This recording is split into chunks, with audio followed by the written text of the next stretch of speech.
This guy was wrapped up by a giant snake, but with just one hand, he slammed the serpent's head into the ground. Zach had superhuman strength. This guy was seriously badass. But why was this happening? Before this, he was just chopping wood in the forest. It was a simple life, just him and his axe among the trees. When he was heading back to his family's camp, a strange portal suddenly transported him. The system said he was now in the multiverse. Zach had no idea what was going on. A red screen warned him that a herald was occupying the exact same space as him.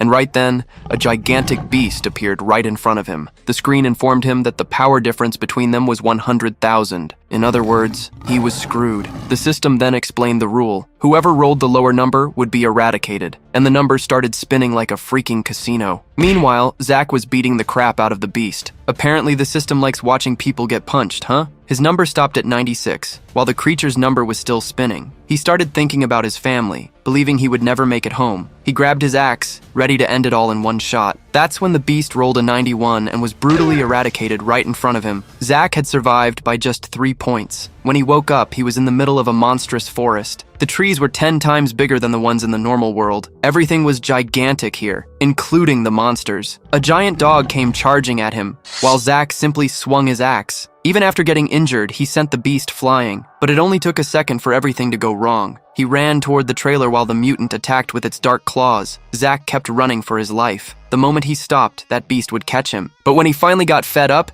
he decided it was time to show the beast who was boss. He challenged the creature to a one-on-one fight.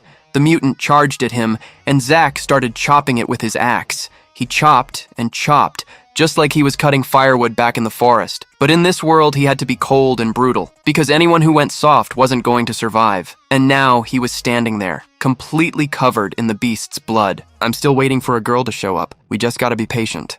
Lying in the middle of the vegetation, a young man slowly opens his eyes. Right above him, 2 suns shine brightly in the sky between the trees. As he sits up, he rests his hand on his head and complains of a severe pain. Next, the young man looks at his own hand and panics upon seeing it covered in blood. Still confused by the scene, he wonders what time it could be. With that, the young man grabs his phone and sees that the screen reads 8:47. Looking at the date on the screen, his eyes widen in a mix of surprise and confusion. He then realizes, astonished, that he has been asleep for 3 whole days. Back at the camp, the young man wonders where everyone went, since they vanished without taking any of their belongings. As he bandages his arm, he realistically concludes that if they haven't returned by now, they probably never will. As he walks outside, the young man questions what is happening and how his body was already able to heal itself. Leaning against a tree, he looks at his own hand and thinks that after everything he went through, he should already be dead. Despite that, he takes a deep breath and realizes that against all odds, he is still alive. With that, the young man comes to realize he is alone in the forest without any phone signal. To make matters worse, he remembers that his car battery has also died. Without thinking twice, the young man prepares to face whatever comes his way. After all, he remembers that to top it all off,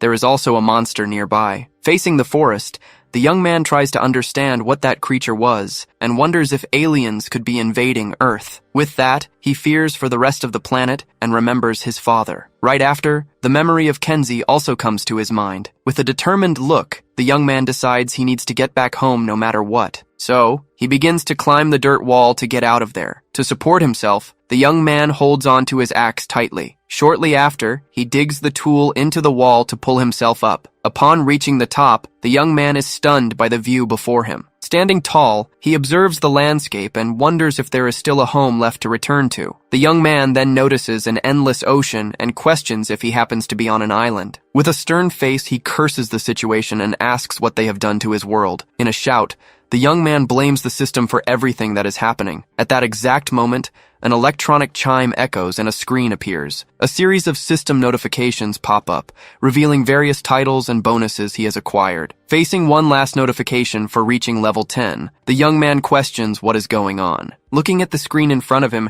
he tries to make sense of what that is. Soon, the window reveals itself to be his own status sheet, showing his name, Zachary Atwood, his level, and all his attributes. Impressed by what he sees, Zachary wonders if the world has somehow turned into a video game. Analyzing the screen, he notices that his high level came from a dice roll, and that most of his attributes come from titles. Next, the young man sees that the system also includes levels, attributes, and even active quests to be completed. Looking at the red beam of light on the horizon, he assumes that must be the incursion mentioned in one of the quests. Right after, he receives a prompt to create an outpost and wonders if that would be some kind of base. Facing the destroyed campsite, the young man thinks it would be good to have a safe place to call home, especially in that forest. With that, he makes up his mind and confirms to the system that he wants to create the outpost. At that instant, the command screen vanishes into thin air. Upon receiving the notification that the outpost was successfully created, he wonders if that was all there was to it. Suddenly,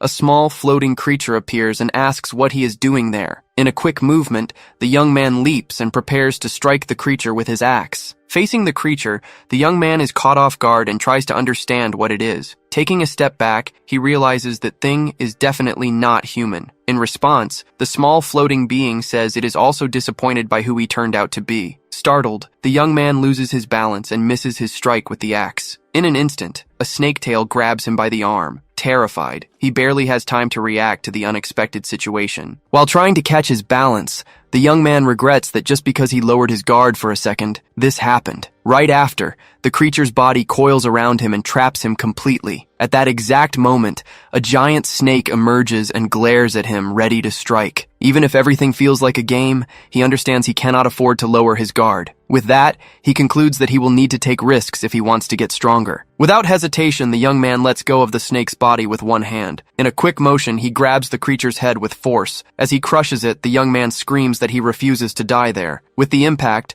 the snake's body is thrown and destroys a tree as it falls. Still holding the creature, he slams it violently against the tree, which splits from the impact. Then, the snake's body uncoils and falls lifeless to the ground. With a stern face, the young man understands that the system rewards hunters and killers. Looking at the scene, he realizes that power is the only thing that matters in this world to survive. With that in mind, the young man decides he needs to become the strongest of them all. Watching from a distance, the small creature laments, thinking he wouldn't stand a chance starting in a place like that. As it floats, it thinks that an outpost would have helped, but wonders why he would choose a tree as a base. The being then reflects that out of all the races it has ever helped, humans were always average, but a treehouse would be the dumbest idea ever. Suddenly, the sound of an axe chopping interrupts it and leaves it confused. The blade, now covered in blood, repeatedly hacks through the snake's body. The small creature watches, bewildered, as the young man dismembers the carcass on the ground. Unable to believe what it is seeing, it stands there in total shock. After the slaughter,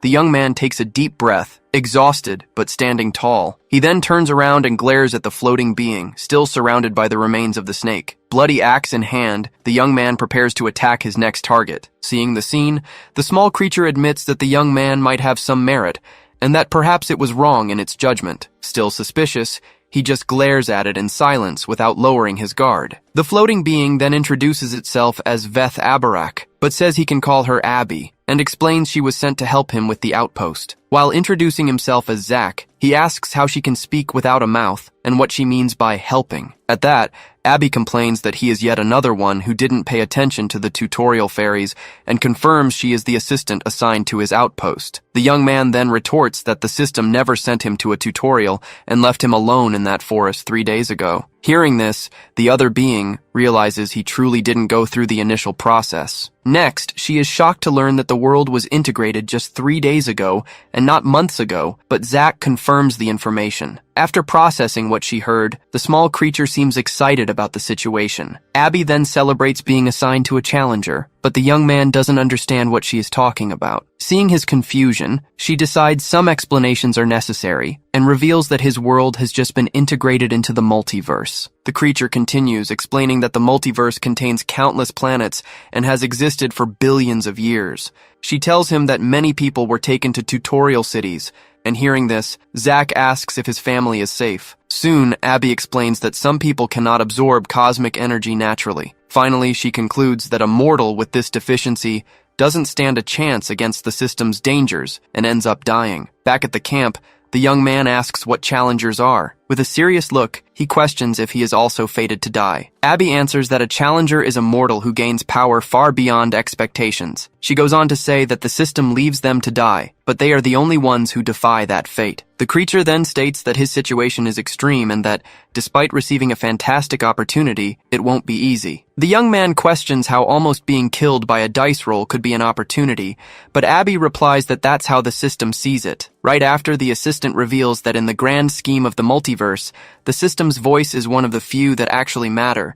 She also warns him that the system hates cowards. With that, Abby makes it clear that if he fails or gives up, he will be punished. Processing the information, the young man understands he will have to complete all the quests and kill the demons. With a narrowed gaze, he wonders if he even has the right to choose. In response, the creature warns that he is on the front lines and that the system is watching him. The small assistant just stares at him in silence for a moment. Shortly after, she suggests he try to complete the quests in 1 month instead of 3. Before she could finish her sentence, the young man squeezes her tightly. Faced with the threat, the small creature vanishes in a flash of light, and the young man is startled to realize she is gone. Soon, a system notification informs that the outpost administrator was recalled early. Failing to understand, the young man just stares at the situation and curses inwardly. With that, he remembers he only has 1 month to complete the quests. Meanwhile, in a grand hall, a demon watches the party from a balcony. Leaning on the railing, he holds a glass of wine with a discontented expression. Approaching him,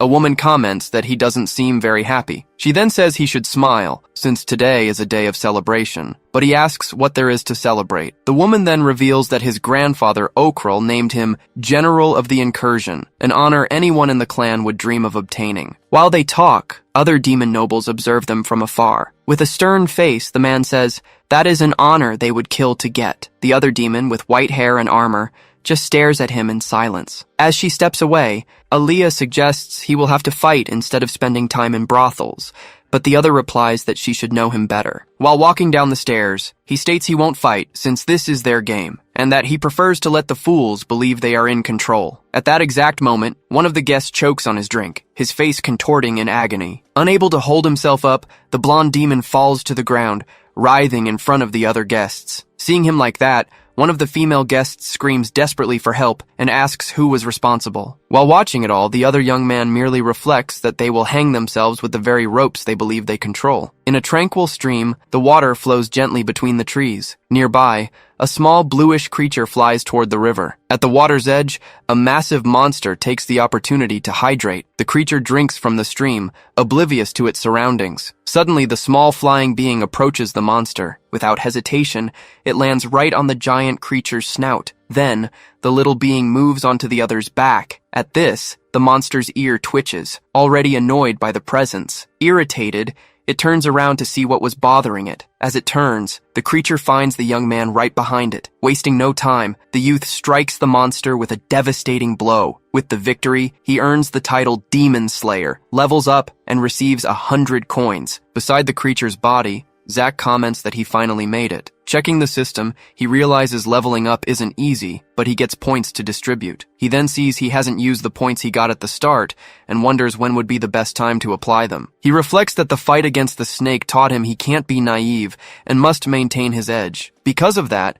the young man decides to boost the attributes he knows will help him right now. Without thinking about the future, he allocates all his points, knowing there might not be a later. Meanwhile, various creatures fly through the forest, fleeing from the strange red beam of light in the sky. Lying on a log, the youth sighs and wonders if what Abby said was possible, since there are only 25 days left until his first month ends. He then recalls the warning she gave him about completing the quests early. With that, he understands there must have been a good reason for her to say that, and a reason why the system punished her. Sitting beside the monster's carcass, he concludes that he'll either get a special reward for finishing early, or his life will become much harder once the first month passes. As he washes his hands, the young man remembers he has this opportunity, while others are still trapped in the tutorial. Given this, he decides he can't waste it under any circumstances. Right after, he begins chopping the creature's carcass with his axe. Axe on his shoulder, he reaffirms his decision and prepares for whatever comes next. As he walks away,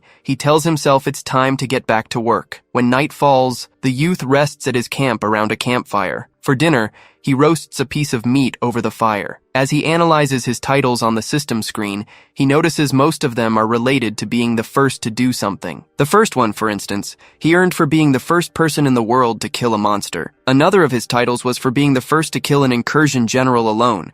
In addition, he also received a bonus for killing an enemy 50 levels higher than him. While eating, he remembers that, curiously, he got nothing when he created his outpost. With that, the young man assumes there might be others like him, not in the tutorial, who built an outpost before. The youth then reflects that if a simple snake could become so strong so quickly, there's no telling how strong other people might already be at this very moment. With that in mind, he believes there must be something in the outpost shop that can make him stronger or help him find his family. Browsing through the shop, he notices everything costs coins and remembers he earned some from killing the snake and the other monsters. Suddenly, one of the options on the screen catches his attention. Unable to believe his eyes, he wonders if that could really be a teleporter. He swallows his food quickly, eyes glued to the screen. With a smile on his face, he wonders if he could use it to bring his family to him, or take himself to them. However, seeing the price tag of 10 million coins, all his excitement vanishes. With the weight of that number on his mind, he realizes it's far more than he could ever get just by hunting monsters. Analyzing the system screen, he concludes there's no way to get that many coins just killing demon dogs, but he remembers the quest. Seeing that the shop structures offer benefits, he decides he needs to try and get a powerful one from the start to keep his advantage. With that, the young man understands that just like attribute points, he can't simply hoard coins. While eating, he concludes he needs to spend them on things that can help him right now, and there were only two things he could afford. The first was a skill that, for 3,000 coins, would give him basic info on creatures and how to kill them. Upon activating the new skill, his eye glows and he feels power course through his body. Despite the strain, he remembers the second item he could buy, a gathering array set. Despite the complex name, the item consisted of a rod and a necklace that gathered cosmic energy and transferred it to the user. With the new gear, he could absorb energy equivalent to one demon dog every 24 hours, even while sleeping. Suddenly, he stands up and says it's taking too long and that he's going out to kill a few things. From that moment on, the young man decides to spend almost all his time hunting. This way, whenever he managed to ambush the demon dogs, he defeated them easily with a single strike. However, when he failed to catch them off guard, the fight was much harder and the outcome wasn't as great. With every encounter, the young man learned more, analyzing even the fresh tracks he found. He learned to swing his axe properly to maximize damage. Furthermore, he also discovered the best way to block the creature's attacks. Over time, he began using his new skill to identify monsters and understand their patterns. Activating the Eye of Discernment, he discovers the creatures are called barguests. To survive, he set up several supply caches across the island in case he couldn't make it back to camp. Every day, the youth hunted relentlessly to gather resources. He fought every creature that crossed his path. Many times, he bled and got injured in combat. Over time, the young man killed dozens, perhaps hundreds of monsters, and though leveling up got harder, his power only grew. He continued until he no longer saw them as predators, but as his prey. After reaching level 23, he realizes he needs to pick up the pace. After all, there are now less than 5 days left until the end of the month. In a dark hall, someone approaches the table where Ogres is sitting. Soon, an armored knight stops at the doorway and calls out the demon's name. With a smirk, Ogres greets him as Rydell and asks how the preparations for the incursion are coming along. Bluntly, the other replies that he would know the answer if he had bothered to read the reports. Dismissively, the demon counters that a leader's job is to delegate and invites him to sit, noting he looks tense. Seeing that he prefers to stand, the knight asks if he happens to be drunk. The other then steps closer and sniffs the air to confirm his suspicion. With a grumble, Ogres complains that everyone keeps asking him that and there's not much to do, since their part in the incursion only starts in weeks. At that response, the knight agrees with a sneer. Then, he slides a document across the table and tells the other to sign it so he can get back to his wine. When questioned, Rydell explains the document appoints his cousin Keverin as head scout, and the other signs without hesitation. With a victorious smile, the knight thanks him and assures him the orders will be carried out swiftly. As the other leaves, Ogres comments that he knows he can always count on him. As soon as the door closes, he is left alone in the room again. With a sly grin, The demon thinks that in just a few weeks, he'll finally be free from that lair. Back on the hunt, the young man moves silently through the forest. Carefully, he touches the ground and advances without making a sound. Right after, the youth hides behind a bush to watch his prey. He watches a demon dog sniffing the air, but believes he's safe downwind. Crouched with his axe, he's certain the creature hasn't noticed him yet. Suddenly, the monster turns in his direction, as if it heard something. Startled, the youth can't understand how that was possible. In a flash, the creature lunges forward and attacks something that was hidden. Lying on the ground, he watches the scene, breathless and stunned. Soon the monster reveals 2 extra heads and devours the small hidden creature. With a bloody mouth, the 3-headed beast sniffs the air. Then, it finishes eating its prey without leaving a trace. Satisfied, the monster lets out a roar that echoes through the forest. With one last look, the creature prepares to leave. Quickly, it turns and disappears into the brush. Running through the forest, the young man wonders what kind of creature he had just seen. He then remembers the quest and realizes that giant clawed monster was one of the heralds he needed to kill. With that, the youth decides he needs to get back to camp because the only way to kill that thing would be with a plan. However, as he approaches his camp, he realizes something isn't right. There, he finds 2 demonic creatures near his campfire and is shocked to hear one of them speak. Hidden behind a tree, the young man tries to make sense of what's happening. He watches the smaller creature offer a piece of meat to the other and notices it seems far more intelligent. With that, he wonders if the creature was sent to find him and reveal his outpost's location to others. To find out more, the youth decides to use his skill to gather information. His skill then reveals the creatures are an imp and a gwilgi, both from the Azerial clan. Instantly, he panics as he realizes the imp sensed his skill being used. Without hesitating, the small creature turns and launches a sphere of energy straight at him. In a swift motion, the young man charges forward and manages to intercept the attack with a punch. Reeling from the blast, the young man curses the agonizing pain. With no time to lose, he uses his axe to deflect the remaining energy. The strike dispels the blast, but he remains on high alert. With a grim expression, he readies himself for the next move.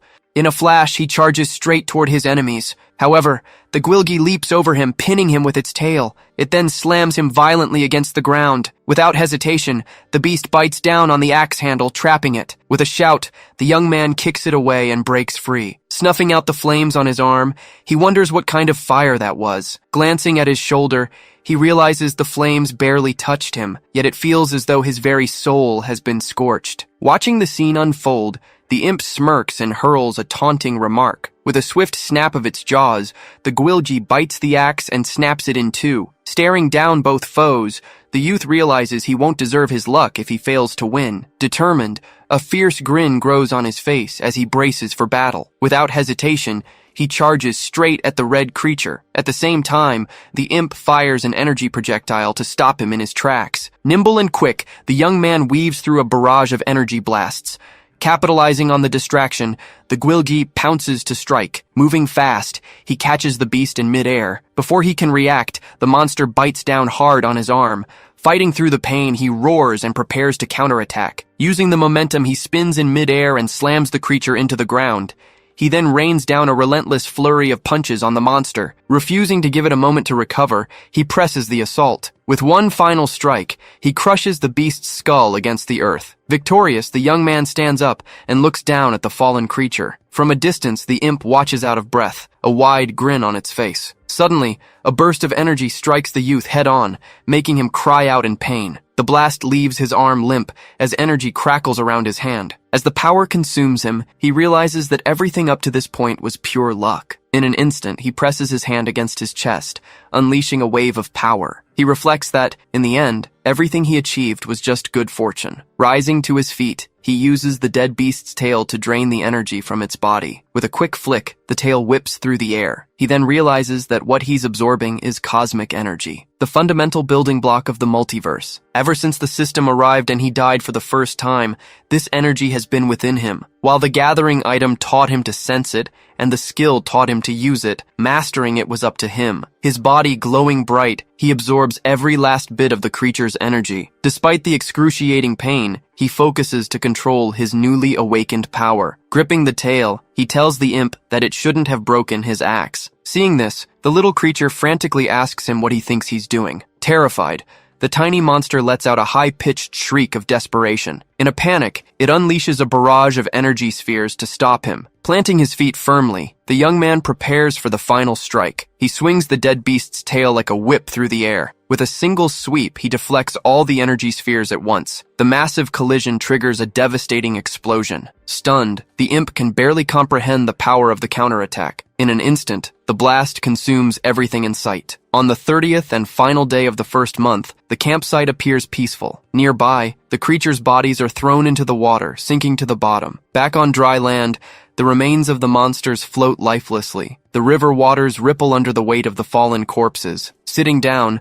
the young man carves a new handle for his broken axe. Finishing his work, he raises the new handle and inspects it closely. He regrets failing to reach level 25 and unlock a class, but remembers Abby's advice. Despite falling short of his goal, he knows there's no reason to slow down now. Finally, he reflects that since the system rewards risk, he's ready to take another one. Gearing up, the young man declares himself ready, saying it's time to kill a second herald. Meanwhile, elsewhere, a demon with dark fingernails rests his hand on a table. Beside him, an armored knight prepares for what lies ahead. With a smirk, the demon turns and remarks that it has been quite an eventful month. He asks Rydell if he agrees, but the knight replies that it was only eventful for some of them. The knight then states that this is just the beginning, as the real work starts once the portal forms. Gazing upon the gathering army, he remarks that the task ahead will be thrilling. Fixing his gaze on the crowd, Rydell can barely contain his excitement. Determined, the young man charges forward with axe in hand to face his enemy. In front of the monster, he dodges an attack and readies a counter. However, the herald is too fast and manages to dodge his strike. With a quick slide, the young man backs off to gain some distance. Though out of breath, he glares at the monster, refusing to give up the fight. The creature then stares right back, revealing its name and level. At that moment, the boy remembers a day he went fishing with his father. A bobber sinks into the water, signaling that a fish has taken the bait. As they fish, his father tells him that every animal has something that makes it special. Suddenly, the boy gets excited and tells his dad he hooked something. The man then pulls the rod hard to reel the fish out of the water. However, he loses the fish and remarks on how slippery they are. With a smile, the father explains that unlike animals, humans use tools and traps. He continues, saying the point is they don't catch things by being stronger or faster. Finally, the man reveals that what makes them special is their ability to figure out how to catch things. 2 hours before the fight, the boy sets a trap, agreeing with what his father taught him. Fortunately, he has a large supply of spears at his disposal. On the battlefield,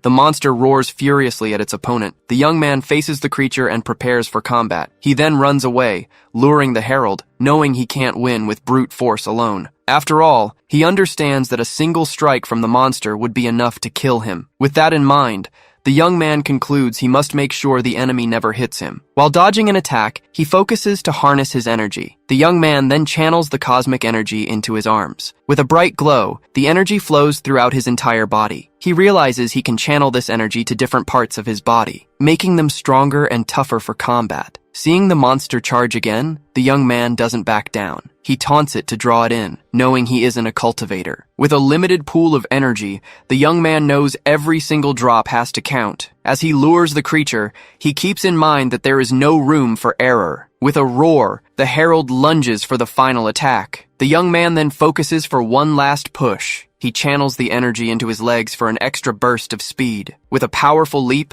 he releases all the accumulated energy into the ground. Without hesitation, he lunges at the monster, ready to fight. With a devastating blow, he lands a direct hit on the creature. Meanwhile, elsewhere, a portal opens before a demon army. With firm strides, Ogres walks toward the portal. Approaching his guards, he asks where Rydell is. The guard then informs him that the knight has already crossed through the raid portal. Suddenly, an older demon calls him General. With a nod, the other demon and his guards prepare to follow. However, Okrel stops him, saying they won't be following Rydell. With a sly smirk, the young demon stares down his grandfather. In the forest, a beam of red light cuts through the sky, and the earth begins to shake. As he runs, the young man feels the heavy strain of the energy on his body. He curses the situation, realizing he's overdoing it. Overwhelmed by the excess power, he he feels his body slowly tearing apart. Despite the pain, he presses on against the monster, knowing he can't stop just yet. As he runs, he spots the trap right ahead and realizes he's almost there. Behind him, the herald pursues him with a furious roar. Without slowing down, the young man keeps sprinting toward his target. With a determined look, he pushes himself to maintain his speed. Suddenly, the spear trap appears right in his path. The herald rushes straight toward the spears, oblivious to the danger. In an instant, the young man stops and prepares his next move. With a swift spin, he releases a blast of energy onto the ground. Using the momentum, he leaps high over the trap and the monster. Furious, the herald snarls and tries to stop, but it's already too late. The creature falls right into the trap and is impaled by the sharp spears. With wide eyes, the monster watches death approach. Exhausted, the young man wonders if his trap worked as intended. The spears pierce the creature's body, pinning it in place. Even wounded, the herald thrashes and snarls in pain. Suddenly, an orb of energy begins to form inside its mouth. With the monster defeated, the young man levels up, reaching level 25 and completing the quest. With his hand glowing, he takes pride and mutters to himself that he pulled it off. Laughing, he celebrates the achievement and shouts that he made it. In a burst of euphoria, he points to the sky and yells that he killed another one of them. Suddenly, a roar echoes through the forest, taking him by surprise. From the shadows, a pair of red eyes glares at him with pure hatred. Terrified, the young man curses the unexpected turn of events. In an instant, dozens of creatures emerge from the darkness. Meanwhile, elsewhere, a dark tower looms on the horizon. Kneeling and wounded, a soldier begs for his life. Without hesitation, the demon executes the soldier with a single strike. Sword still in hand, he looks down at the man's fallen body. All around, other soldiers lie dead on the ground as well. One of the knights then asks how much longer they'll have to wear those disguises. Ogres replies that they will stay disguised until he says otherwise. Sprawled on the ground, one of the demons wonders if he's actually serious. Seeing the scene, Alea asks if the order applies to her as well, but Ogres says especially to her. He explains that he doesn't want anyone in the new world knowing about their involvement. Suddenly,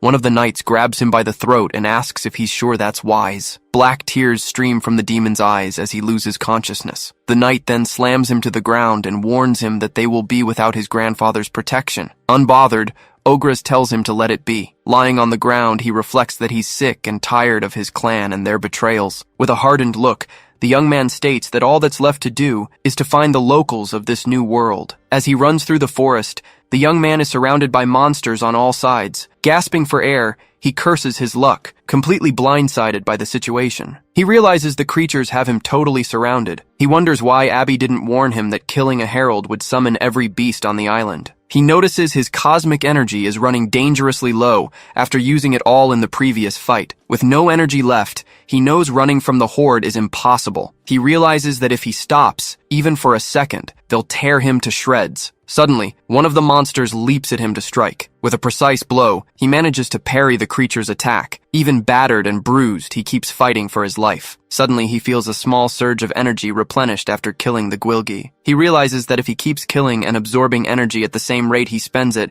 he won't have to run from the horde after all. With a grim smile, he decides to make his stand. Without hesitation, he turns around, ready to face the horde head-on. With a deafening roar, the horde lunges forward. Fearless, he leaps into the air and strikes the first monster in sight. Facing the wave of beasts, he knows he has to slaughter them all to survive. Meanwhile, in a desolate wasteland, a towering structure shoots a beam of red light into the sky. Standing around a tactical table, Riddell declares that in Ogras's absence, he is in charge. He orders Keverin to send out scout parties to find out what killed Herald Urkas. With a smirk, the other demon replies that it's already been taken care of. Turning back to the maps, Riddell says they need to upgrade the outpost as fast as possible. Suddenly, a guard shouts that someone is coming through the portal. Confused, the knight draws his sword, getting into a combat stance. A group of battle-ready demons steps out from the portal. The demon leading them glares at Riddell with pure contempt. Stunned, the knight can barely believe his eyes. Back in the forest, the young man rests, utterly exhausted after the brutal battle. Wounded and covered in blood, he leans heavily on his axe to keep from collapsing. Battered, he knows he needs to reach one of his safe houses. As he limps away, he leaves a path paved with monster corpses behind him. Stumbling forward, he spots a familiar tree and leans against it for support. Groaning, he grabs hold of a branch, trying to pull himself up. With one final push, he hauls himself up into the canopy. Exhausted, he slumps against a large branch and finally lets his guard down. Despite his severe injuries, he manages to survive the night. The next morning, he wakes up to the sound of chirping birds. Opening his eyes, he groans, realizing it's already been over a month. He reflects on how, against all odds, the world hasn't ended yet. Then he corrects himself. The world actually ended a month ago. As he changes his bandages, he gets ready to move out. He notices that his body is healing at an incredible rate. Despite the accelerated healing,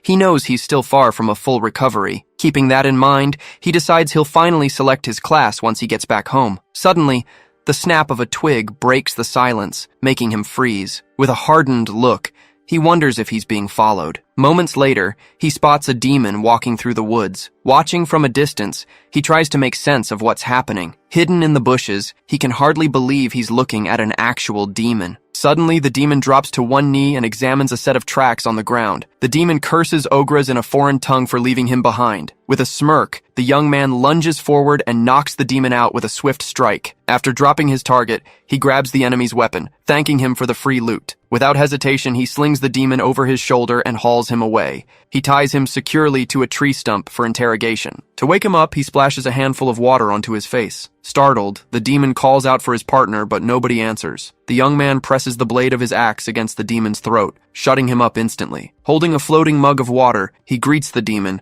who gasps in shock at the sight of a human. Axe resting on his shoulder, he asks the demon if he understands what he's saying. When the demon stays silent, he demands to know how many of them are invading his world. Using his sword, he cuts the ropes binding the captive, who cries out in pain from the wound. Suddenly, the demon forces himself up, flaring with an overwhelming aura of energy. With a demonic roar, he commands the human to burn to death. Shocked, the young man curses as the sudden turn of events catches him off guard. In an instant, a massive fiery explosion engulfs everything around them. The entire camp is completely wiped out by the blast. Knocked to the ground, he wonders if the demon absorbed a massive amount of energy just to blow himself up. He realizes the demon did it on purpose to prevent any information from leaking. Watching the demon's remains turn to ash, he concludes that these demons are going to be a massive problem. After the explosion, the young man hides in a tree to observe. Seeing that no one showed up, he concludes the area is safe. With a jump, he lands back on the ground and approaches the wreckage. He then laments that the demon blew himself up like that. As he walks, the young man thinks it would have been nice to get some new gear. After all, if he knew the demon was going to explode, he wouldn't have left his belongings with him. Despite the loss,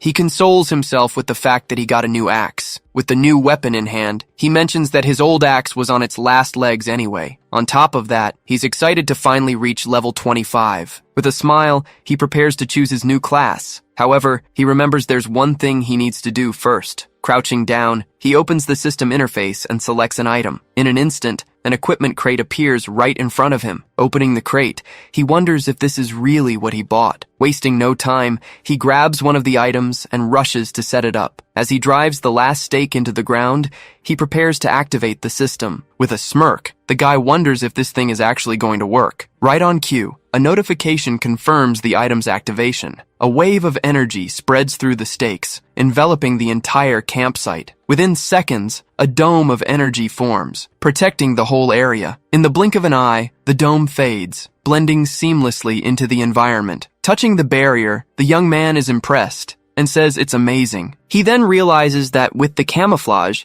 it's like his camp isn't even there. Relieved, he hopes this will keep more demons from tracking him down. With everything set, the guy finally decides it's time to choose his class. The system screen congratulates him on completing the quest and asks if he wants to select a class. With a smile, he accepts the offer without hesitation. However, an error message informs him that he needs a Nexus node to proceed. Annoyed, he curses the system, realizing he'll have to spend all his coins. Despite the cost, he decides to buy the item, hoping it won't give away his location. Right after the purchase, a pillar of light appears, and an item spawns in the middle of the camp. Approaching the item, he wonders what it could be. Using the tip of his axe, he taps the pedestal to test it. Suddenly, the top opens up, revealing a selection screen. The young man stares at the screen, getting ready to make his choice. With a smile, he says the time has finally come. The screen then displays the first class option, a fighter. Next, the second option, an acolyte, is presented. Right after, the Marine class also appears among the choices. The fourth option, a demon hunter, pops up on the screen. Finally, the last available class is the Woodcutter. Looking over the options, he remarks that they aren't bad at all. He then notices they are all F tier, which must be the starting point for everyone. Realizing this,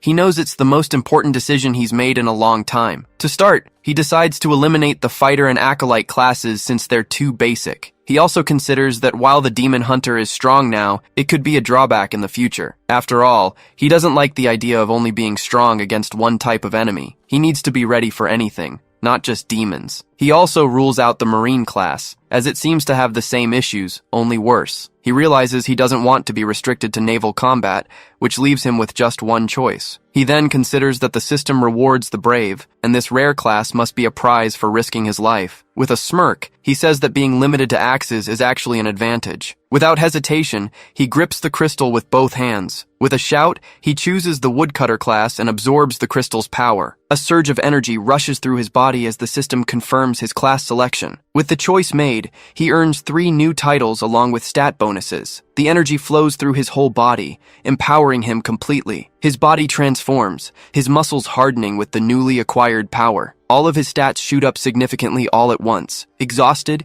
he collapses to the ground but recovers quickly. With a smile, he realizes he was the very first person in the entire world to obtain a class. Checking his status, he's blown away by how much his stats have increased. Looking down at his arm, the young man analyzes the raw strength he just received. He then flexes his muscle to test the power now coursing through his veins. With a satisfied grin, the young man finally understands the true power of a class. Soon, a system window pops up, revealing that his new class skills are locked behind quests. Realizing this, he grips his new axe, knowing he can't just sit around waiting. With a determined look, the guy decides it's time to show those invaders who the real demon is. At that exact moment, the quest window updates, confirming he has already defeated 2 of the 5 main targets. As he looks out at the landscape, one of the demons remarks that the incursion is a wonderful opportunity. Sitting on his throne, he complains about Ogress's tactic of releasing the beasts first. He believes that letting the monsters loose earlier was an act of cowardice. While chopping wood, the demon concludes there is nothing dangerous on that island. He then guesses that Vul and Urkaz probably killed each other as soon as they arrived. Elsewhere, a general complains that these brilliant tactics cost them precious time. Standing before a group of slaves, he reflects that the heavens must have noticed their sacrifice. With a smile, the demon turns to his men and tells them they are truly blessed. Right after, he reports that a few of his scouts have already returned. They found a Nexus crystal vein deep within the island's mountains. Though small, the vein contained an impressive amount of wealth. With a smirk, the demon explains that not all discovered treasure makes its way back to the clan. Suddenly, he snaps his fingers and calls out to one of his men. He then orders Keverin and Gormer to start setting up camp, as he is tired of walking. Upon reaching the top of a hill, he asks Kayla if the spot is good enough. With a smile, one of the demons approaches and lets her know the table is ready. Seeing Kayla express her thanks, he tells her not to be so formal and to just call him Keverin. Sitting down, he comments that he's surprised she had time for this. With a smile, the demon replies that he always has time for what truly matters. Suddenly, he gets annoyed by the bugs and complains that they're going to ruin the meal. He then calls for Gormer and asks him to take care of the insects. However, turning around, he finds no one there and calls for Gormer again. Confused, he stands up to look for his servant, but it's already too late. In a flash, the boy appears and strikes the demon with a fatal blow. Seeing this, the other demons shout that he's a native. They then charge forward, ordering their men to kill him. The young man, in turn, arms himself with one of the enemy's daggers. With a swift motion, he throws the weapon to defend himself. The dagger flies through the air and clashes against an enemy's spear. Agilely, the demon leaps forward and attacks the boy with his sword. Without hesitation, the youth parries, the impact of their blows sending out a wave of energy. Sliding back, the demon blocks the incoming attack with his blade. With a smirk, he realizes the world is full of humans and that he can crush them like bugs. However, the boy grips him tightly, refusing to let him escape. With a grunt, the demon struggles to break free from his grasp. While holding him fast, the youth strikes another approaching demon. Without flinching, he dodges incoming attacks and keeps fighting on. With With a powerful punch, he hits one of the enemies dead on, knocking him down. The force of the blow splits the ground, driving the others back. In an instant, he hits a crystal on the ground, using it for leverage. Taken aback, the demon can barely process what is happening. Suddenly, the young man hurls his axe with all his might. As the axe flies, dark energy spreads across the battlefield. With a cry of pain, the demon is struck by the energy, feeling his body burn. At that exact moment, an arrow pierces right through his shoulder. Exhausted and wounded, the youth can barely stay on his feet. Shouting, the demon lunges forward to deliver the final strike. However, the boy reacts just in time to defend himself. With a quick move, he manages to block the enemy's attack. Shocked, the demon wonders how this is possible when the world was initiated only a month ago. Taking advantage of the distraction, the youth reaches out to strike. Swiftly, he grabs the demon's hair and yanks it back with force. Right after, he lands a solid punch straight to his face. With a kick, he launches the enemy's spear into the air. With a grin, the boy readies himself for his next move. He snatches the spear mid-air and uses it to strike. Leaping up, he charges forward, preparing for the finishing blow. Without hesitation, he wipes the blood from his face and glares at his opponent. The two stare each other down from a distance, ready for the next clash. Wounded, the demon stands up and prepares to attack once more. Sword in hand, he praises the boy's strength for a human. With narrowed eyes, the demon says he's heard of people like him before. He calls them trash and outcasts, too weak to cultivate, yet stubbornly persisting anyway. With contempt, he compares them to annoying insects. He then reflects that they fight on until the heavens themselves are forced to acknowledge them. With that, the demon realizes that these people are known as challengers. He acknowledges the boy's potential, but remarks that it's a real shame. Sword raised, he prepares for the final attack. After all, he says, the kid is challenging him now. With a swift movement, Keverin lunges at the boy, who barely manages to dodge the blow. Even so, the force of the attack knocks Zachary to the ground, leaving him at a disadvantage. Before the enemy can retaliate, the boy readies himself and blocks the next strike with his axe. Feeling the impact, Zach vents his frustration upon realizing his charge had no effect. With that, the attack's energy explodes against Keverin's armor, blasting him backward. On the other side, the Scoutmaster mockingly remarks that the blow didn't leave a single scratch on him. Regaining his composure, the boy realizes his opponent's armor redirected his power, knowing it would make the fight much tougher. Right after, the demon surges forward again, shouting for him to die. However, the attack is intercepted by a creature that steps in to protect him, forcing Keverin back from the impact. Irritated, he turns to the creature, demanding to know why it's interfering. Before he can finish his sentence, a sudden strike hits the demon, making him scream in pain. Completely caught off guard, he tries to process what just happened. Right in front of him, Zachary emerges with a new surge of energy in his arm, revealing himself as the attacker. Without hesitation, the boy slams a powerful blow onto the ground, unleashing a wave of force toward his enemies. Seeing this, one of the other demons yells a desperate warning to his commander. Despite the warning, Keverin is blown far back, crashing violently against a rock. Down on the ground, he screams at his subordinate not to lower his guard, but the grunt tries to argue back to no avail. Before their conversation can go any further, Zachary ambushes him from behind with a swift, brutal strike. Startled, the demon spins around, clueless about where the attack came from. The boy immediately seizes the opening to unleash a hit with all his strength. Even though he was taken by surprise, the Scoutmaster manages to block at the very last second. Giving him no time to react, Zach pushes forward and tackles him to the ground with a heavy shove. With that, the two lock into a grueling hand-to-hand struggle for dominance. The boy manages to pin him down, shoving his opponent's face into the dirt with raw force. The demon, however, grabs his wrist, desperately trying to break free from his grip. Even as his face is getting crushed, Keverin barks an order for an ally named Kayla to shoot the boy. Meanwhile, he uses the distraction to discreetly pull out a small dagger. Moments later, the demon plunges the blade straight into Zachary's side without a second thought. As the steel pierces his flesh, the boy cries out in agony and loses his strength. Watching him writhe in pain, Keverin sneers that this is exactly how things were supposed to go. Wounded, the boy still tries to resist, clutching the demon's arm that stabbed him. With his vision blurring, his strength completely fades and he collapses right over his opponent. Standing up, Keverin mockingly asks if that was really all the challenger had to offer. Even on the ground, the boy manages to reach out and grip the handle of his axe. Meanwhile, the Scoutmaster keeps taunting him,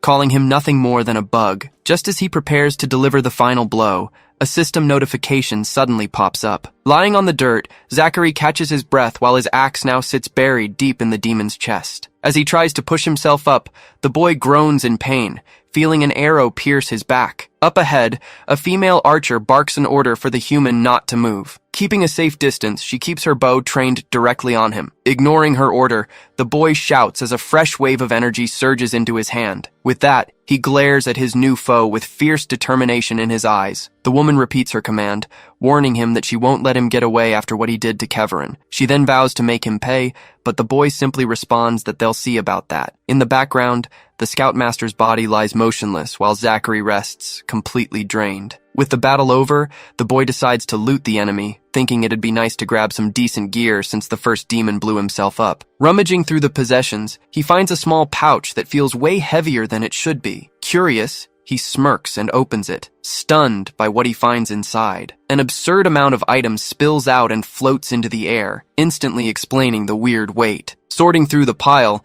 Zachary finds food and even furniture, wondering if the demon was leading a raid or going on a picnic. Right after, his eyes lock onto a few glowing crystals that seem pretty important. A system window pops up, revealing them to be F-rank Nexus crystals, capable of restoring stamina and helping level up. Holding one in his hand, the boy remarks that it feels like holding a mini sun of cosmic energy. With that, his active quest screen appears, displaying his current objectives and rewards. He then recalls that one of his quests offers these crystals as a reward, and decides to absorb one, even if it's low tier. Half an hour later, the boy finishes recovering and gears up in the armor he acquired. He then straps the spatial bag to his new belt, making sure he won't lose it. With a satisfied smile, Zachary sarcastically thanks the dead demon for the fresh gear. The boy then picks up the enemy sword, only to comment that it's useless to him. Instead, his hand reaches for the axe lying on the ground, making his weapon preference clear. He then destroys the magic pouch,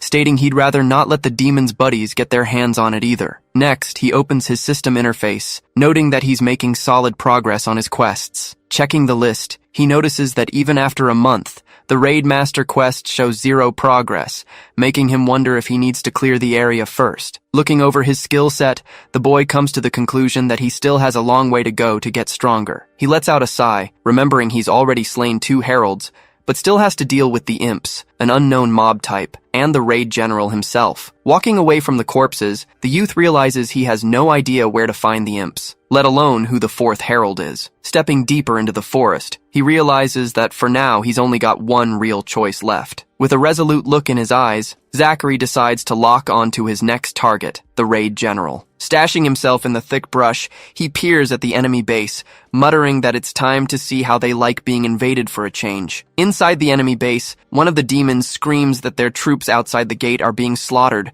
ordering everyone to hurry up. As they run, one soldier asks what is attacking them, but the other replies he has no idea and that they just need to move. With that, a small squad of demons rushes out of the fortress. Upon arriving, the squad leader orders his troops to hold their position before advancing any further. Completely shocked by the scene, he wonders what the hell happened there. Before them, the battlefield is littered with the bodies of their fallen comrades. Hidden in the brush, Zachary catches his breath, realizing he can't force his way to the raid general. He knows he'd be burned and chopped to pieces if he tried to just break down the front gate. He also concludes that sneaking past is impossible since the guards spotted him immediately, and wearing them down would take too long with so many enemies on the island. Watching them from afar, he notices many walking between the outpost and a hive in the mountain, guessing they're up to no good. The young man wonders if they're mining or exploring, but notices most stay at the outpost to build their city. Seeing this, he asks himself what they are doing there, remembering how he initially thought they were just system-generated NPCs. However, he recalls seeing them laugh and gamble, realizing they are living creatures, just like him. Because of this, he starts to question if they actually want to be there, or if they were forced, just like he was. Despite his doubts, his gaze hardens, and he decides it doesn't matter. Watching his enemies, the boy concludes they are invaders on his island, and the only diplomacy they'll get is the blade of his axe. Driven by this resolve, he reminds himself that he can't give up. He still needs to find his family and become what Abby called a challenger. With a focused mind, the boy accepts that if he has to slaughter some demons to reach his goals, then so be it. So he changes his strategy, deciding to find and kill the remaining 2 harbingers first. Right after that, he plans to return and finally take care of the raid general. The search, however, proves far from easy, forcing him to hunt for the harbingers high and low. As he hunted through the forest, his axe mastery grew with every enemy he felled along the way. His journey took him to the edges of the island, where he fought off sea monsters, even into the smallest, most dangerous caves, never stopping the fight. Exhausted, the young man scaled steep cliffs, certain the harbingers had to be somewhere. Finally, he reaches the top of a mountain to get a better view of the area. Catching his breath, the boy shields his eyes from the sun and scans the horizon. From his new vantage point, he realizes he simply wasn't looking in the right places as he spots a distortion in the landscape. Fixing his gaze, the boy finally finds one of his targets. Perched on a tree branch, a creature with a stone body and glowing energy cracks was watching him from a distance. Approaching it, the boy greets the creature and asks what it is, but receives only a grunt in response. With that, he uses his appraisal skill, which identifies the monster as a stone ape from the Ajrezak clan. Finally, the boy concludes with satisfaction that the last 2 harbingers are an imp and an ape. In response, the stone creature lets out a furious, intimidating roar. Immediately after, the monster leaps from its branch, charging at high speed into battle. Without backing down, Zachary lunges toward the enemy, ready for a head-on clash. With a precise movement, he readies himself to block the attack with his glowing axe. In a single strike, the boy cleaves the stone ape in half, receiving system coins as a reward. After the fight, he assumes these monsters don't leave their territory, which explains why he hadn't found them before. With this new insight, the young man realizes he'll need to venture deeper into the mountains to find the next harbinger. Suddenly, a high-pitched sound catches his attention, making him wonder if it's another stone ape. To his surprise, dozens of other stone monsters emerge from the mountains, rushing straight toward him. Unfazed, he raises his axe and dares the apes to show him what they've got. As the creatures leap to attack, he reflects that ever since the system arrived, his life has been an endless chain of non-stop battles, one after another. While fighting, the boy reflects that at first, he couldn't make sense of anything happening around him. He only wondered where his friends and family were, and what had happened to his world. Over time, he realized that the more he thought about it, and the more he fought without pause, and the more enemies he brought down with his axe, the more things began to make sense to him. Little by little, the very structure of the multiverse became clearer in his mind. Facing the horde of enemies, he saw them as an endless forest, and with his axe in hand, the boy viewed himself as the lumberjack destined to chop them down. Suddenly his surroundings shift, and he finds himself in an unfamiliar place, wondering if this is some kind of vision. As he tries to process it, he spots something in the distance that catches his eye. Before him, a massive army of angelic beings was preparing for war. Moments later, he witnesses a colossal battle between these beings and other creatures of unimaginable power. The boy is awestruck by their level of power, but something cuts his observation short. Abruptly, the vision shifts its focus to a specific point in the middle of the clash. The vision then centers on a bald man holding an axe, leaving the boy wondering where he came from. Then, the mysterious man seems to concentrate all his energy for his next move. With a surge of effort, he raises his axe high above his head, gathering immense power. Right after, he unleashes a downward strike that cleaves through the air with blinding speed. With that, the impact releases a massive shockwave of energy that devastates the entire landscape. Snapping back to reality, the boy seems to absorb the technique and replicates the swing with his own axe. The attack unleashes a wave of energy that completely annihilates the surrounding stone monsters. Next, a system notification informs him that he has acquired a Tao seed as his body erupts with newfound power. As the dust settles, the young man kneels confused amid the destruction, trying to comprehend what just happened. Amidst the wreckage of the stone apes, the young man finally manages to rest for a bit under a tree. Seeing the notification, he remembers having heard of the Tao before, linking it to Eastern mythology or religion. As he raises his axe, the boy questions if this could really be real, admitting he doesn't fully grasp its meaning. Despite his doubts, he feels that somehow he can understand the new power wrapping around his hand. The vision of the mysterious man returns, making him realize he caught a glimpse of a fundamental truth of the multiverse. With that, he understands his own strikes were flawed, and that the man's attack in the vision represented true strength. Back in reality, the young man decides to feel the weight and momentum behind the axe's swing to imbue them into his attack, and so He drags the blade across the ground, channeling the new energy into the blow. With a single movement, he cleaves a massive fissure across the entire battlefield. Even exhausted, he realizes the power of the man in the vision didn't just come from the weight of his strike. Remembering the scene, the youth understands there was something more to that man's attack. It was a power that for now he still couldn't fully comprehend. Staring at the image of the warrior, he wonders if he'll ever be capable of reaching a power like that. Soon, a system notification informs him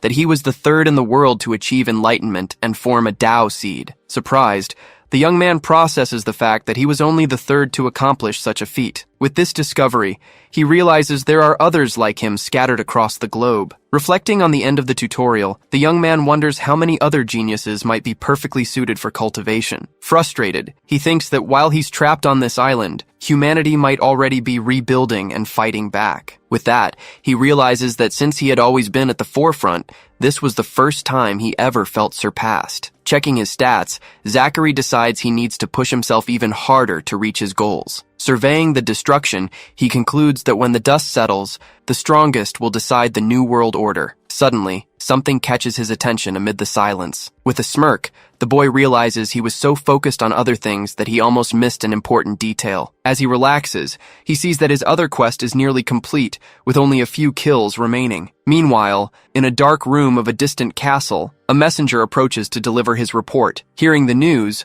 Ogres blinks in disbelief, asking what Keverin could have possibly done. The soldier informs him that he's dead, and they suspect it was the same group that took out Vul and Urkaz. With a nervous twitch, the noble concludes that based on their strength and minimal tracks, it must be an elite force of 10 or more warriors. Hearing this, his rival bursts out laughing, celebrating that the fool got killed and that nothing could have turned out better. With a dry cough, Ogre says he's fine, claiming it must just be an allergy to the planet's air. He then orders a squad to check on Cindermane and Hugo, commenting that the natives are clearly stronger than expected. With an evil smile, he declares that all he needs now is for Rydell and the natives to kill each other off, solving all his problems. Watching this, a guard named Ilver warns him to be careful since he's smiling too much, but he just tells him to shut his mouth. Back in the mountains, Zachary practices his swings, getting closer and closer to completing his quest. Wiping the sweat from his forehead, he prepares for the final movement. Axe in hand, the young man focuses,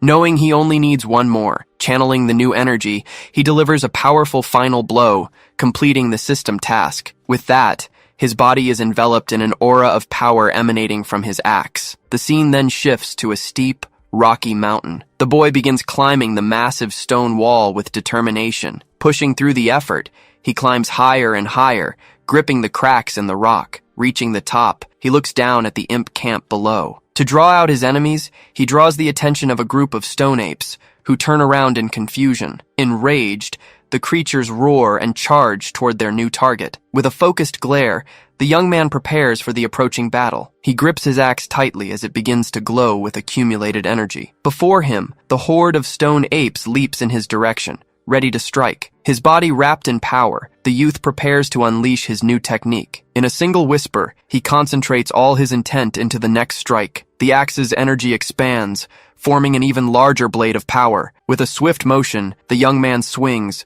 releasing a devastating wave of energy. The attack cuts through the enemies, sweeping every monster from his path. Hanging onto the cliffside, he realizes the mountains were hiding something. He was certain there was more to this place than met the eye. Thus, the youth understands that the higher he climbed, the denser the cosmic energy became. Even the stone apes seemed stronger, patrolling the cliffs as if standing guard. Observing them, he notes they looked more like humanoid demons than the island's other beasts. The young man notices they moved in packs, and many of them had a leader of sorts. It was a larger ape, visibly stronger than the rest, radiating an aura of power. Still, the young man concludes that despite being stronger, they weren't enough to pose a threat to him. He continued his search for days, climbing the surrounding peaks without rest. Despite the effort, the youth found nothing, realizing his hunt for the Harbinger was proving useless. Until, in a quiet moment, a new idea strikes him. Looking down at the valley, he finally understands that the Harbinger wasn't high up in the mountains. Just below, the boy spots a glowing tree and realizes his target was down there the entire time. Without hesitation,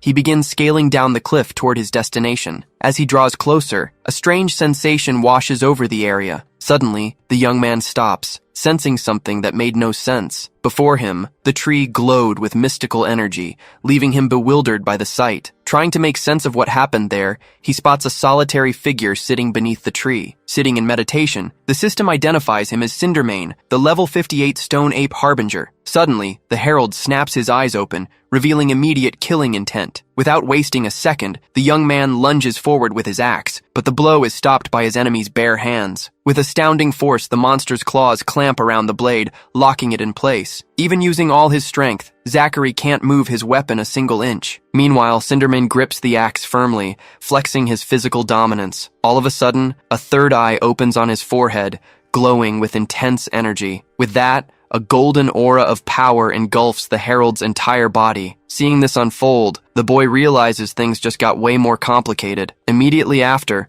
the monster releases a surge of energy and blasts him away with a single shove. The sheer force drags the youth across the ground as he struggles to regain his footing. As he gathers himself, he respects the herald's power, but notes his own strength has nearly tripled since his fight with Vul. With this new power surging through him, he remembers he now holds a Tao seed, a class, and fresh skills. Even so, Cindermane praises him, stating he's far stronger than Herald Barghest. Setting himself for the next move, Zachary takes a firm step forward. Across from him, his opponent does the same, ready to continue the clash. Without a moment's hesitation, the young man charges at top speed toward the herald, who readies himself. With a flick of his wrist, Cindermane raises an energy barrier to defend against the incoming strike. Right then, a massive rock wall surges from the ground, completely blocking Zachary's path. Undeterred, the youth channels all his strength to shatter the stone formation. In a flash, he bursts right through the barrier, obliterating the crystals with a single axe blow. Smirking with confidence, he keeps pressing forward, ignoring the falling debris. Plunging from above, the boy dives toward his opponent waiting below. In the blink of an eye, the two collide in a high-speed exchange of blows. Spotting an opening, Zach winds up a punch charged with his newfound energy. He strikes Cindermane square in the shoulder, but the beast absorbs the blow without giving ground. Capitalizing on the close range, the young man lands a second punch straight to the monster's face. He then follows up with his axe, carving a deep gash across the herald's chest. Blood spurts everywhere from the wound, staining the trunk of the mystical tree. As the battle rages on, the two warriors trade fierce blows right at the foot of the great tree. In the end, their blood paints the white blossoms of the sacred tree red. Lunging forward once more, the young man rushes his opponent at blistering speed. Closing the distance, he swings, but the nimble herald dodges, staying on the defensive. During the clash, Zachary notices the monster constantly positioning himself between him and the tree. Grinning, he realizes he doesn't need to aim for his opponent.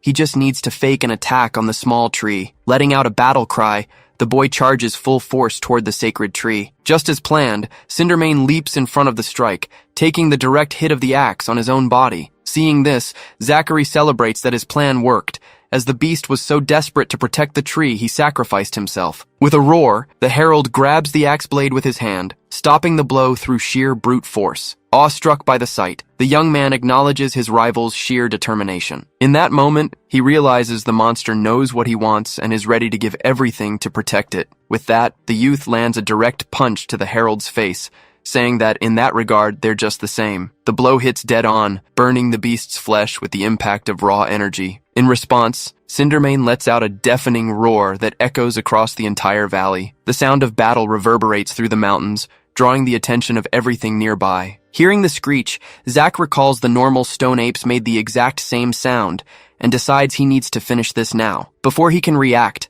a powerful blow from the herald hits the young man head-on. The sheer force sends him flying back, crashing and rolling along the ground. Getting to his feet, the youth grows frustrated at coming so close, realizing that was his ultimate chance. He reflects that if he backs down now, he might never get another shot at taking on the herald alone. However, the approaching stone ape horde makes it clear that jumping back into the fight is pure suicide. Faced with the grim reality, the young man grits his teeth in frustration, torn on what to do. Just ahead, Cindermane stands tall before his army, releasing a roar to rally his forces. With that, Zachary turns around, realizing falling back for now is his only option. As he sprints, he knows there's no way he'll make it through the mountains with these injuries. To make matters worse, the horde gives chase, making the ground tremble and likely alerting every enemy for miles. Mid-flight, his eyes lock onto a dark cave sitting in his path. Without a second thought, the boy bolts straight for the cave entrance. Arriving at the mouth,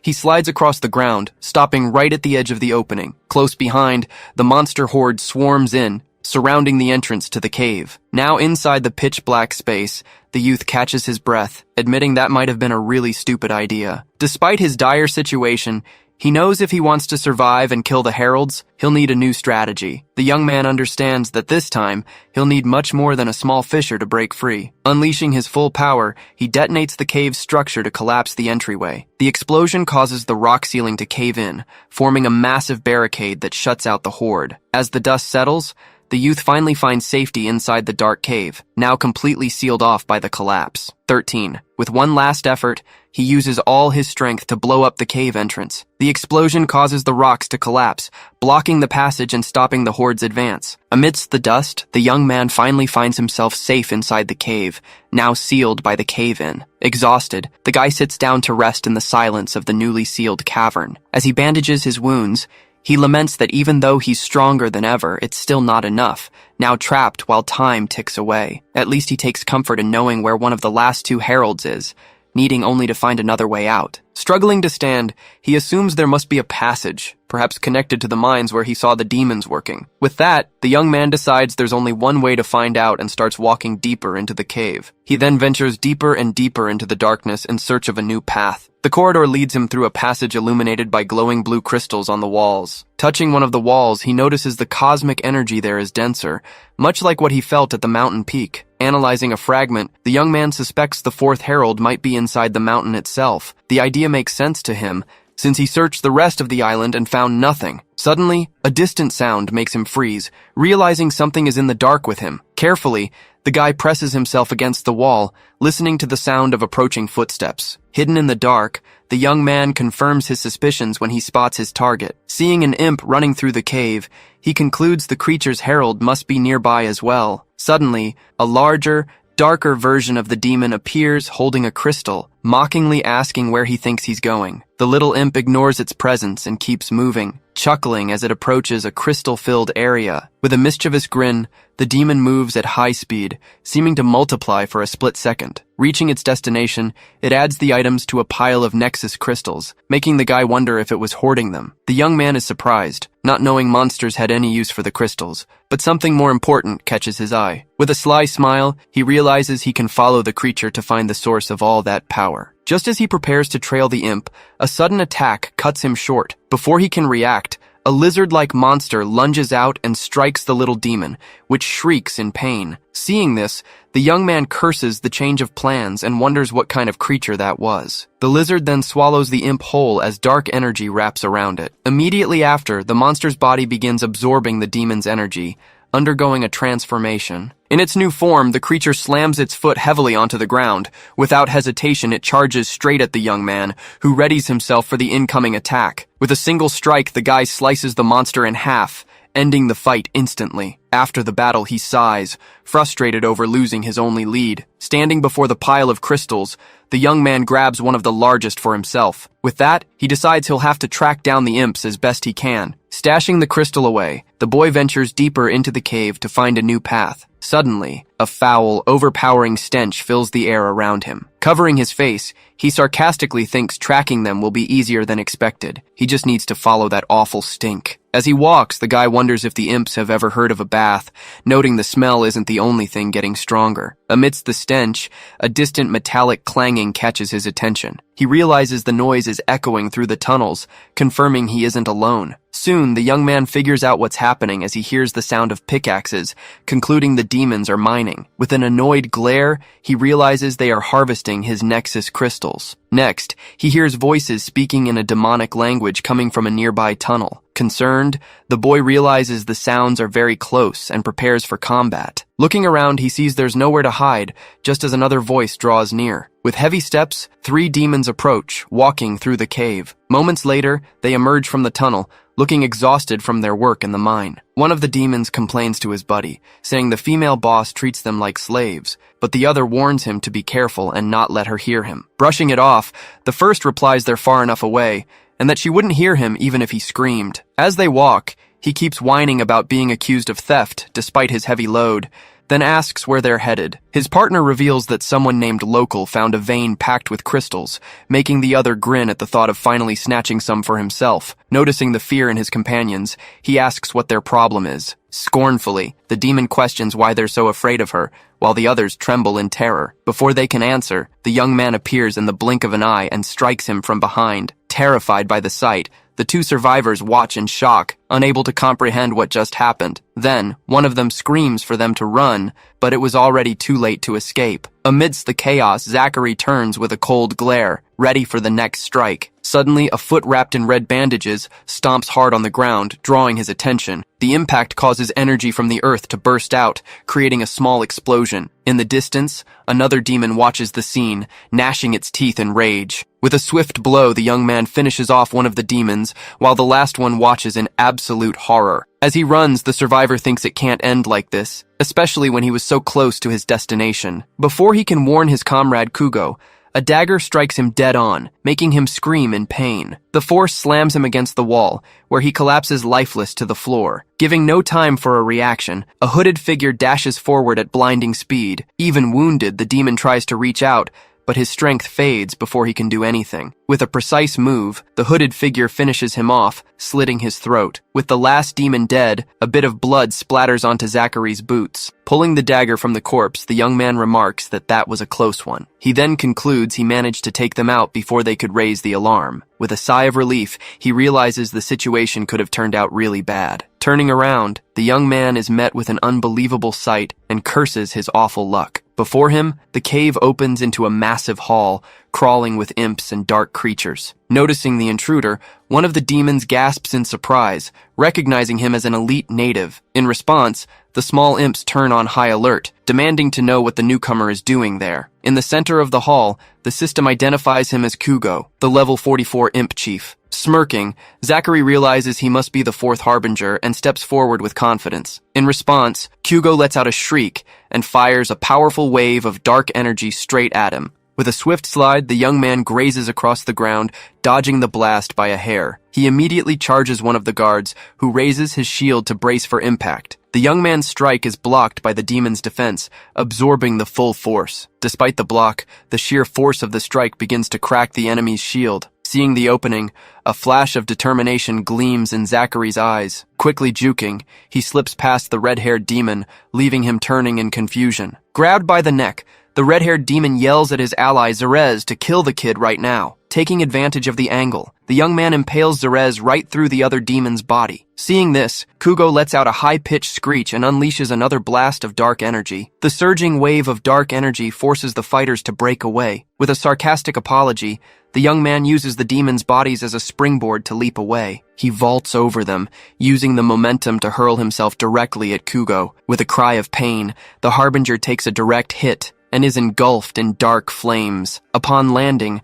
Zachary realizes that wasn't normal fire, noting that unlike regular imps, this harbinger is fast and lethal. He concludes that if the harbinger follows the same pattern, his best bet is to close the distance and attack head-on. While the enemy laughs, the young man pushes through the flames, diving into the smoke. Even knowing he'll get burned, he presses his assault. Leaping high, he launches himself over the other imps, ready to strike. In the blink of an eye, the young man tears through the flames, closing in on his target. Despite the thick smoke, he believes there's gotta be a way through. However, he notices the harbinger seems to have a death wish, willing to burn everything down, including himself. In the background, he spots the demon stirring a cauldron and wonders what on earth he's up to. As he gets closer, the stench coming from the cauldron makes his head spin. Unbothered, the harbinger fires off another blast of dark energy, dialing up the chaos. With that, toxic smoke spreads everywhere, making the battlefield even more hazardous. Trapped by the flames, the young man turns to face the incoming blast. With nowhere to run, he realizes there's no dodging this attack. Cornered, he grits his teeth in frustration, fully aware of how bad the situation is. On the other side, Kugo prepares his next move, swirling a vortex of dark energy. With an evil grin, the harbinger launches his attack, laughing at his opponent's helpless state. The attack explodes, engulfing the entire battlefield in toxic smoke and dark flames. Stunned, the demon turns to see his enemy still standing, shocked that he survived. Standing tall, Zachary declares that if there's no way out, he'll just push right through the fire. As he triggers his skill, he remembers his fight against the armor's previous owner. Back in that battle, the breastplate had the ability to absorb and redirect incoming attacks. With a smile, the young man realizes the skill works on flames too. Wrapped in a protective energy barrier, he vaults into the fire, ready to counterattack. Bursting through the flames, he delivers a devastating blow, slamming into the ground with all his might. Despite landing the hit, the young man drops to one knee, feeling the violent backlash on his body. He coughs up blood, showing that using the skill came at a heavy price. While trying to catch his breath, he curses the toxic smoke filling the air. The vile smell from the cauldron is making him dizzy and disoriented. Seeing the Harbinger trying to slip away, he knows he can't let him escape. Eyes full of resolve, the young man raises his axe, refusing to let this chance slip by. With a battle cry, he decides to pour every last drop of his energy into one final strike. Forcing himself up, he readies the killing blow as Kugo tries to run. Putting everything he has into it, the young man roars at his foe, asking where he thinks he's going. The handle of his axe snaps, but he uses the momentum to drive himself forward one last time. In a flash, the young man cuts through the smoke and cleaves the Harbinger in two. With the enemy dead, the system notifies him of a level up as the demon's body falls lifeless. Dropping to his knees, he wheezes, feeling his lungs burn from the toxic fumes. As the remaining imps begin to swarm him, the young man knows he has to get out now. Covering his face, he realizes the smoke is way too thick to breathe. Wounded and exhausted, he yanks the spikes out of his flesh, wincing at the sharp pain. He realizes that unless he destroys the source, the smoke could choke out the entire mountain. With the Harbinger dead, his corpse begins to dissolve into the poisonous haze. Right after, the dark energy surges wildly, rapidly flooding the entire cavern. Sensing the mortal danger, the young man turns and bolts for the cave exit. He stumbles along the way, wondering what's happening to his body as intense nausea hits him. The pain hits him like a truck, making him spit blood as he struggles to stay on his feet. With no strength left to fight it, he finally collapses unconscious onto the cave floor. Groaning in pain, the young man slowly wakes up on the cave floor. He then grits his teeth, feeling the effects of the poison in his body. With difficulty, the youth pushes himself up to his knees, feeling like he's going to throw up. Next, he vomits up everything that was in his stomach. As he wipes his face, he wonders what the herald was doing and why, complaining that he didn't even drink the stuff and still threw it all up. Seeing the cauldron, the young man decides with a smirk that the item is now his. Even so, he understands he needs to get out of there first, as he doesn't know how long he was out and someone might come check. On the way, he notices the lizard's body is still where he left it. Seeing the demon's bodies intact, the youth concludes that no one else has passed through there. With that, he grabs a water gourd from one of the bodies to rehydrate. Without hesitation, the boy drinks the liquid to regain some of his strength. After quenching his thirst, he sarcastically thanks the dead demon for the water. He then reflects on how lucky he was to have that armor, whose attack redirecting ability saved his life. Looking at the chest plate, the young man realizes the fractal powering the ability is drained and slowly recharging, seeming to be a daily use skill. Finally, he puts the large Nexus crystal he had taken into his item pouch. Although he doubts the crystals will recharge his armor, the young man decides to absorb a bit of energy just in case he encounters more enemies. With a sigh of relief, he feels his body recover and remarks that he can finally move around without throwing up. Next, the youth opens his status window to check his info. Seeing that he has some points to distribute, he tries to upgrade his stats. Suddenly, an error message catches his attention, leaving him confused. He then wonders why he can't put any more points into strength. The young man questions if he's hit some kind of cap, but thinks it makes no sense for the maximum to be such a low value. Remembering the man from the vision, he's certain that the warrior's strength was far greater. With that, he concludes the limit must be tied to his level and that it might increase as he levels up. The youth also considers that the restriction could be related to his race or class, but he has no idea how to evolve them. Annoyed, he grumbles that he'll be furious if he loses attribute points because of this. Next, he notices he can't put points into luck either, and that the stat only went up because of his titles. With a sigh, the boy laments how much he hates that system. Meanwhile, in another part of the mine, a demon warns his companion to stop trembling, saying the boss can smell fear, but the other replies he can't help it since he didn't meet his daily quota. The scene reveals a massive mining operation, with a white-haired female demon supervising the other's work. One of the guards tries to calm his companions, saying everything will be fine, but another announces that she's coming. With a firm step, the supervisor approaches, walking through the mine with authority. Her eyes glow with intimidating power, watching every move around her. She then stops and stares at the three demons, who tremble in fear in her presence. With trembling hands, one of them steps forward to hand over the day's yield. The demon hands over the pouch, calling her director, while she watches him in silence. With a look of disdain, the woman takes the pouch and inspects it. Next, she pours the crystals into her hand, checking the quantity. In a satisfied tone, she approves the collection and calls the next one in line. Terrified, the next demon approaches, stammering as he tries to explain himself. Having no patience for excuses, the director states that the mine is a blessing to the clan, and she won't allow it to go to waste. She then glares at him and asks if that's what he wants, questioning if he's a traitor to the clan. With a threatening look,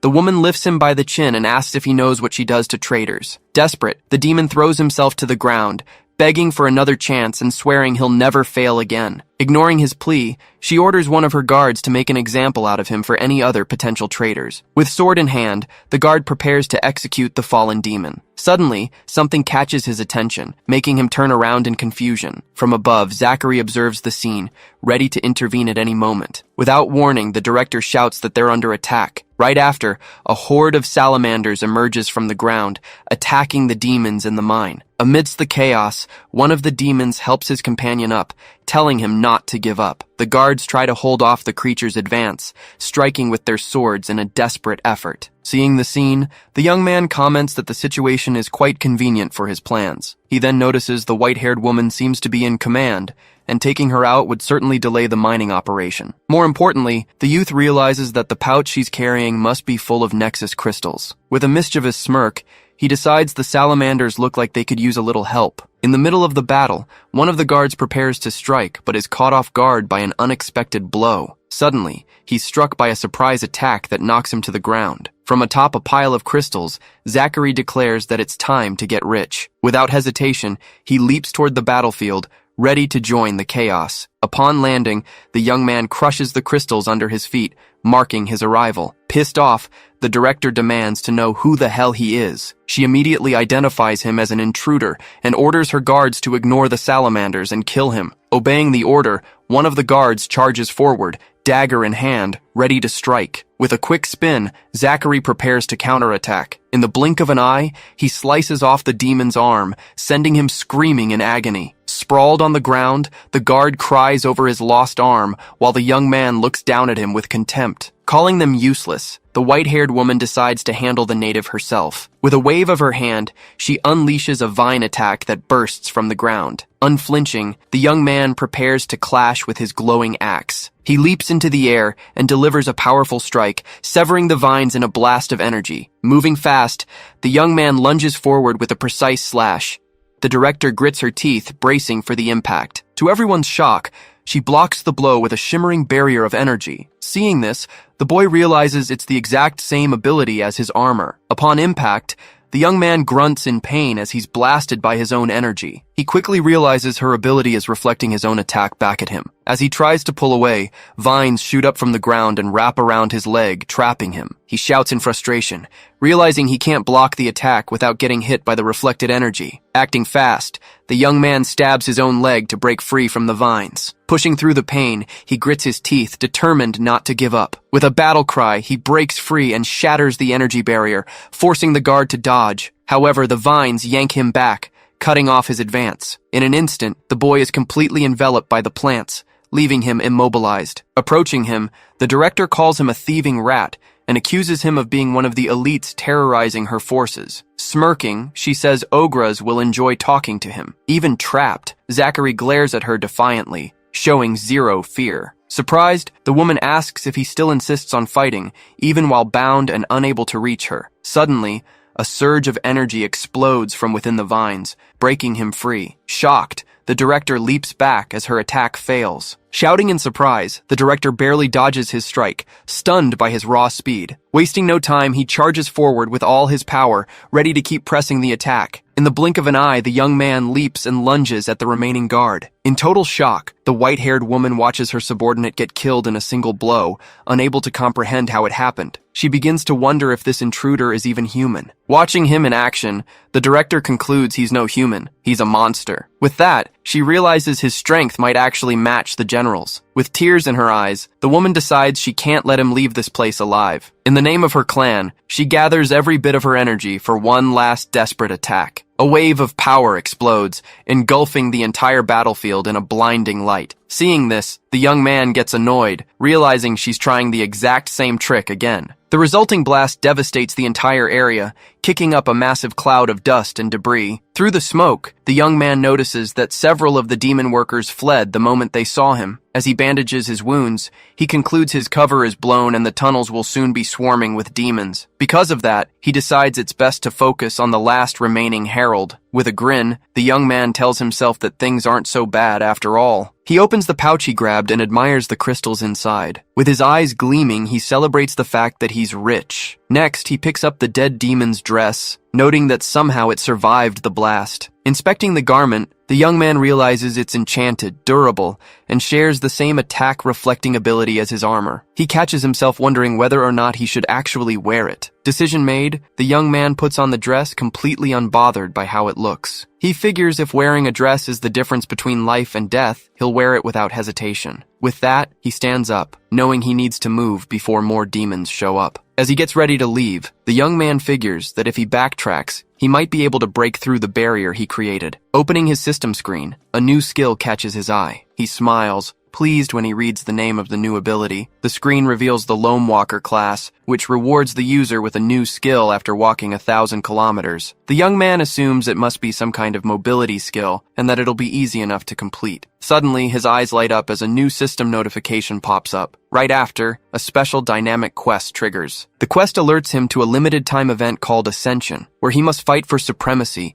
and claim the fruit of Ascension. Suddenly, the young man has a vision of a mystical fruit detaching from the great tree. Confused, he wonders if this is another vision. Still recovering, he admits he doesn't fully understand it, but he resolves to make that fruit his. Meanwhile, back at the tree, Cindermane and his army receive the exact same system notification. At the demon base, Ogres and his troops are also informed about the fruit of Ascension, which he considers a true treasure. He sarcastically remarks that the merciless heavens are blessing them once again. Suddenly, rage fills his face as a memory strikes him. With a furious roar, he curses the monkey, blaming him for all his troubles. With his hand resting on the table, Ogres finally realizes that Cindermane was sending stone apes to keep his scouts away from the peaks, understanding that the creature wasn't just showing off. Furious, he deduces that Cindermane found the Tree of Ascension a long time ago and has just been waiting for the fruit to ripen ever since. Now, he wonders how that ape managed to break free from the clan's mental bonds, since a discovery like that should have been reported. Faced with this failure, he puts his hand to his head and laments in frustration over how things turned out. Still, the young man claims that Cindermane is in for a nasty surprise if he thinks escaping his control will be that easy. With renewed determination, Ogres turns around and orders a subordinate to assemble the regiments, as they will march toward the mountain. At that moment, Riddell approaches and calls him cousin, asking if he has seen the decree from the unforgiving heavens yet. Without turning around, Ogres replies that he's not blind and that the army will leave immediately, stressing that on this planet, he should be addressed as general. The other finds it ironic that his cousin advocated sending the horde of beasts first, only for them to end up turning against him. With a taunting smirk, Rydell continues, wondering how the elders will react when they find out what happened. Unshaken, Ogres tells the white-armored warrior not to worry about it and to know his place, as he will lead the armies himself to fix the problem. Chuckling, Rydell apologizes and corrects him, stating that while it is indeed a problem, he won't be the one solving it. In a display of power, the white-haired man declares that he will handle everything himself. Faced with clear insubordination, Ogres questions if this is a revolt against the clan's precepts, reminding him that the elders named him leader and threatening him with his grandfather's wrath. With a confident look, Riddell simply answers that his grandfather is already well aware of the whole situation. The warrior in white armor reveals that, because his cousin was named general without being tested, the elders made a deal with his ancestor. He explains that to ensure nothing goes wrong due to Ogres' inexperience, military command is temporarily transferred to him during critical events. Overcome with rage, Ogres snatches the scroll from the other's hand and demands he hand it over immediately. As he reads the decree, fury takes over his face. Unable to believe his eyes, he grits his teeth upon realizing his own grandfather allowed this to happen. With a victorious smile, Rydell tells his cousin not to worry, suggesting he stay in the castle for his own safety until command is handed back. Then the young man informs him that he ordered several of his guards to remain on site, as he now has a fruit to retrieve. Holding the scroll, the warrior turns and says goodbye to his cousin before leaving the room. Left behind,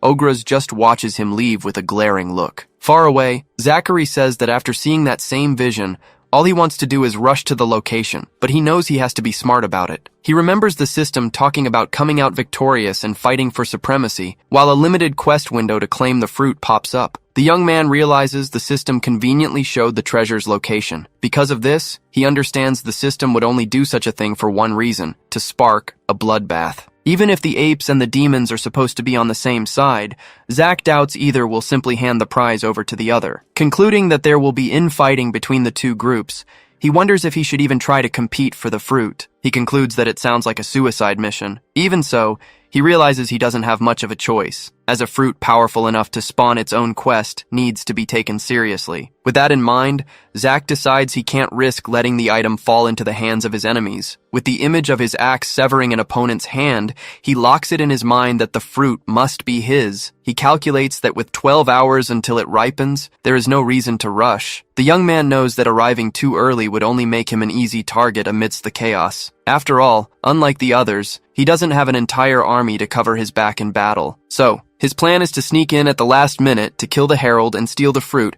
avoiding direct confrontation as much as possible. He further considers that, with any luck, he might take down the general, but he'd have to run for his life right after. Taking a deep breath, he understands this mission is all or nothing, as success could solve all his problems. However, he also considers the possibility of failing. In that scenario, his journey would become even harder, no matter who ends up with the fruit in the end. With a confident smile, Zachary decides that he had better just not fail then. Wasting no time, the young man begins to scale the treacherous stone mountain with the help of his axe. He continues his steep climb up the rocky slope in the rain, until suddenly he stops and holds his breath. The sound of battle echoes through the mountain as the demons clash fiercely with the stone apes. With wild roars, the massive stone creatures charge forward, destroying everything and everyone in their path. Finally, as he nears the top, Zachary comes across the massive battle unfolding in the rain, right beneath the sacred tree. Watching from a distance, Zachary analyzes that the demons clearly have the upper hand,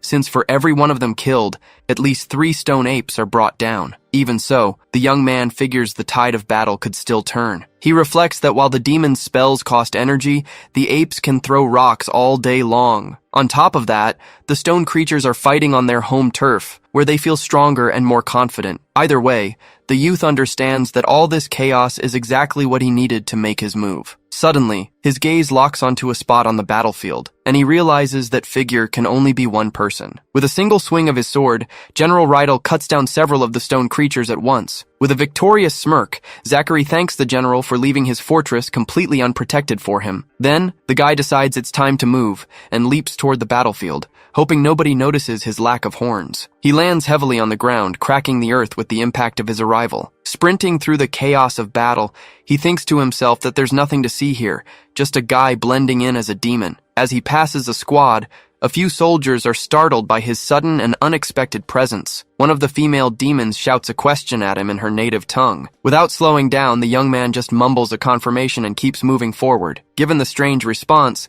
the group of soldiers watches him walk away with a look of suspicion. Trying to slip by unnoticed, Zachary hopes the soldiers just let him keep walking. However, the red-haired demon keeps a close eye on him and realizes he's a human. In the blink of an eye, the archer fires an arrow, but the guy deflects it with his axe. Standing tall before the group, Zachary warns them that they're the ones who should have kept walking. With his axe charged with energy, the young man charges straight at the 3 of them. He leaps toward the warrior, who readies herself to block the incoming attack. With a single strike, his weapon shatters the demon's sword and lands a direct hit on her. The sight leaves the archer completely stunned by the sheer power of the blow.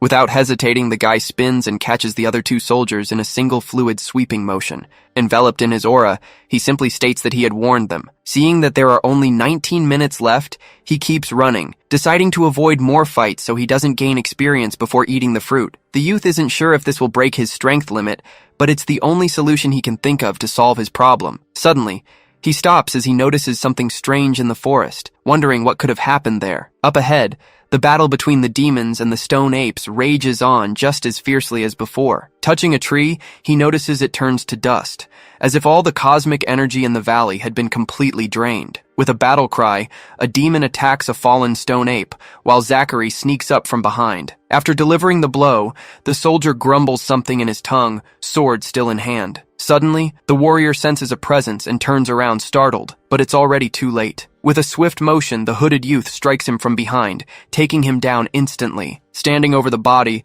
Zachary regrets not being able to stay under the cover of the trees, but he knows he has no choice since the fruit will ripen soon. So, he decides he needs to get into position, planning to head west where the fighting is less intense. As he turns, the young man figures he might be able to slip past the armies undetected along that path. Without further delay, he knows it's time to move, and sprints off at full speed. With only 10 minutes remaining, Zachary dashes through the middle of the battlefield, leaving a trail of energy in his wake. He weaves and dodges through the combatants, carving a path through the chaos of war. Out of breath, the guy abruptly comes to a halt when he runs into a barrier, wondering what on earth it is. He quickly identifies a force field around the tree, concluding it must be the system's doing given the fractals on its surface. With only 6 minutes left, the youth bets the barrier will drop as soon as the fruit is fully ripe. Outside, the battle rages on, while everyone is kept from getting anywhere near the tree. Inside the force field, only Riddell and Cindermane stare each other down, with the creature roaring in defiance.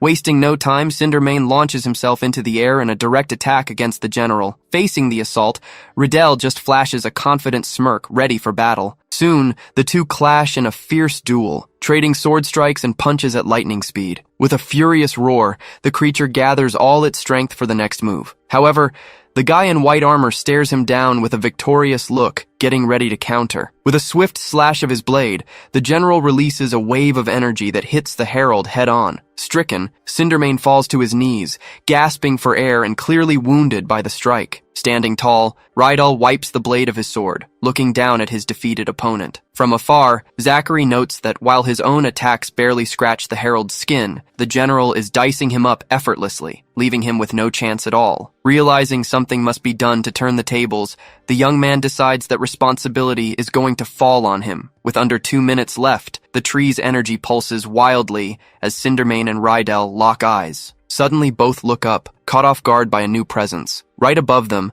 Zachary hovers in the air, enveloped in a surging aura of power. With a fierce grin, he prepares to unleash everything he's got. Channeling all his energy into his axe, he slams it down into the ground with massive force. The impact triggers a blinding explosion that consumes the entire area. Through the swirling dust and debris, the young man's silhouette remains standing. Panting, he lands on the ground, wondering where the other two went. At that exact moment, the general's sword thrusts toward him in a surprise attack. With lightning reflexes, Zach manages to block the blade using the shaft of his axe. Clashing face to face, Rydell growls that he recognizes that armor, identifying Zach as Keveran's killer. The general then declares he'll return the favor, launching into a swift spin attack. Unable to keep up with the movements, Zach realizes the demon is way too fast.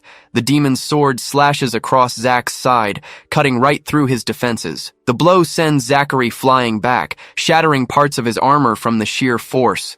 Bleeding and out of breath, Zach curses under his breath, questioning if jumping in here was a mistake. Standing before him, Rydell notes that with Zach's enchantment worn off, they can finally fight on equal footing. With that, the three warriors lock in a tense standoff, each sizing up his two opponents. The tension skyrockets as Zach, Cindermane, and the general exchange grim glares across the battlefield. With a smirk, the demon assumes he's face-to-face with the native's leader, mocking him for finally coming out of hiding. He adds that the moment the dynamic quest popped up, he knew Zach wouldn't resist trying to snatch the treasure for himself. Sword in hand, Rydell challenges him to prove he's worthy of standing on this battlefield. Analyzing his opponent, Zach realizes this guy is far stronger than anyone he's ever faced. Even if his own strength stat is higher, Zach knows it doesn't mean a thing if the general never lets him land a hit. Turning to his other enemy, the young man decides to address the giant ape. He proposes they set their differences aside and focus on the bigger threat right in front of them. In response,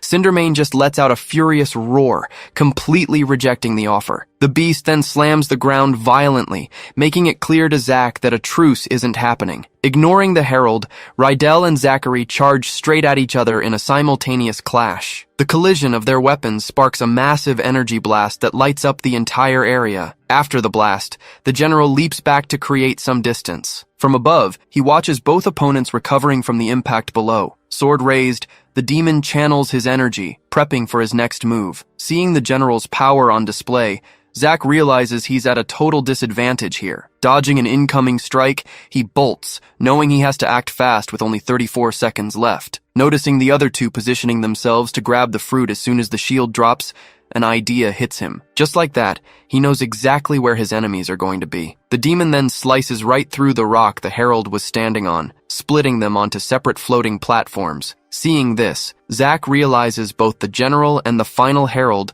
are wide open for the taking. Right on cue, another massive clash erupts between the two up on the floating rocks. Seeing the distraction, Zach knows this is his one golden opportunity to strike. With only 15 seconds on the clock, he charges his axe with every last bit of his energy. Knowing there's no more time to waste, he readies himself for the final blow.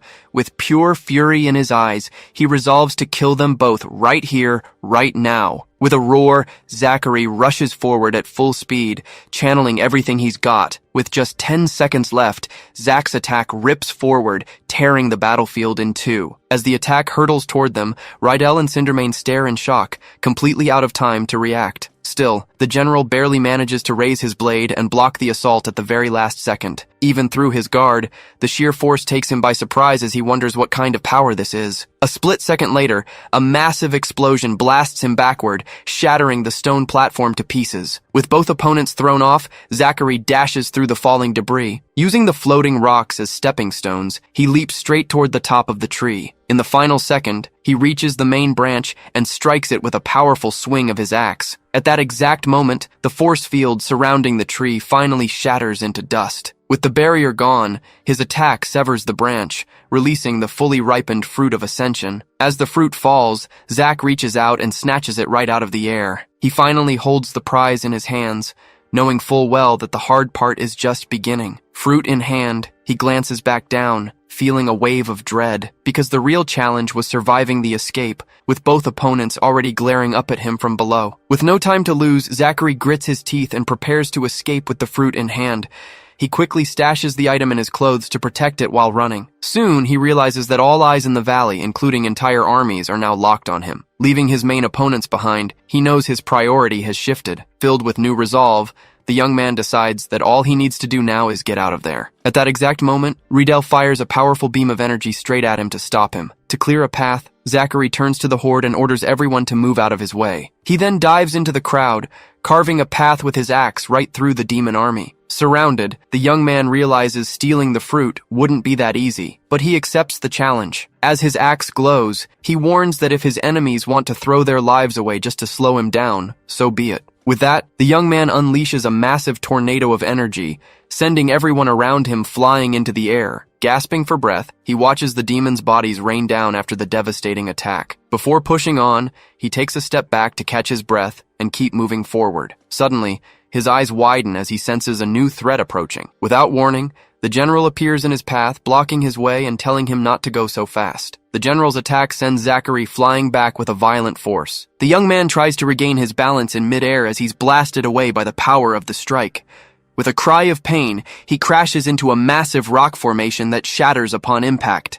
Gasping and battered, the young man props himself up on the ground, cursing his bad luck. Getting up, he realizes that escaping with the fruit is off the table, as his enemies have joined forces to stop him. Facing Cindermane and Rydell, the young man sarcastically remarks that he feels flattered by all the attention. Without a second thought, all three charge at each other in a head-on clash. The collision of their powers triggers another massive explosion of energy. The shockwave rattles the entire battlefield with violent force. From the impact, both the demons and the stone apes are sent flying through the air. Worried, one of the soldiers rushes toward the fight to help his general. However, Zerez stops him, telling him to back off since he would only get in General Rydell's way. Besides, the elite guard questions what they could even do in a battle between monsters like them. In the heat of the fight, Zachary feels his opponent getting faster and faster, realizing he can't break free. The young man pushes himself to the limit just to keep up with the demon's relentless speed and blows. Mid-block, Zachary grows irritated with the demons and their lightning attacks. He realizes that blocking is useless, as the energy keeps shocking him anyway. To make matters worse,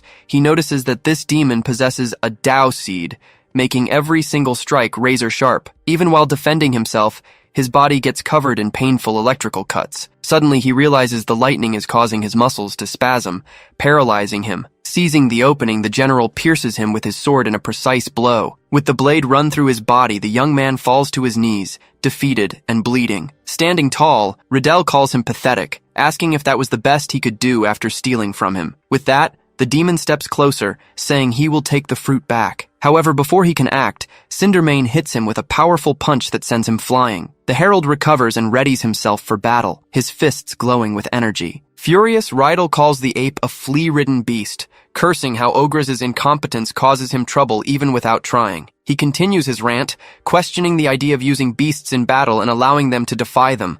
The general then swears that if it weren't for his grandfather, Ogres would be punished, promising things will change once he gets what he wants. But before he can finish his thought, Cindermane is suddenly sliced in half by an invisible attack. Cindermane's body falls apart, revealing Rydell standing right behind the creature. In place of the herald, Zachary floats in the air, remarking that he didn't plan on killing him first, but accepts the outcome as he levels up twice. With the creature's death, the system screen updates his quest, showing that 4 out of the 5 targets have been eliminated. Standing recovered, the young man stares down the general, stating that now he's the only one left. With an air of superiority, Rydell scoffs at the idea that any of the heralds could match his true strength. The demon then charges forward at high speed to strike, as the young man prepares for the impact. The clash between their weapons triggers a wave of energy, and Zach identifies his opponent's power as the Tao of heaviness. He reflects on the 2 abilities he had been using repeatedly, the Tao of chopping and his own energy. He realizes that until now he had never used them together,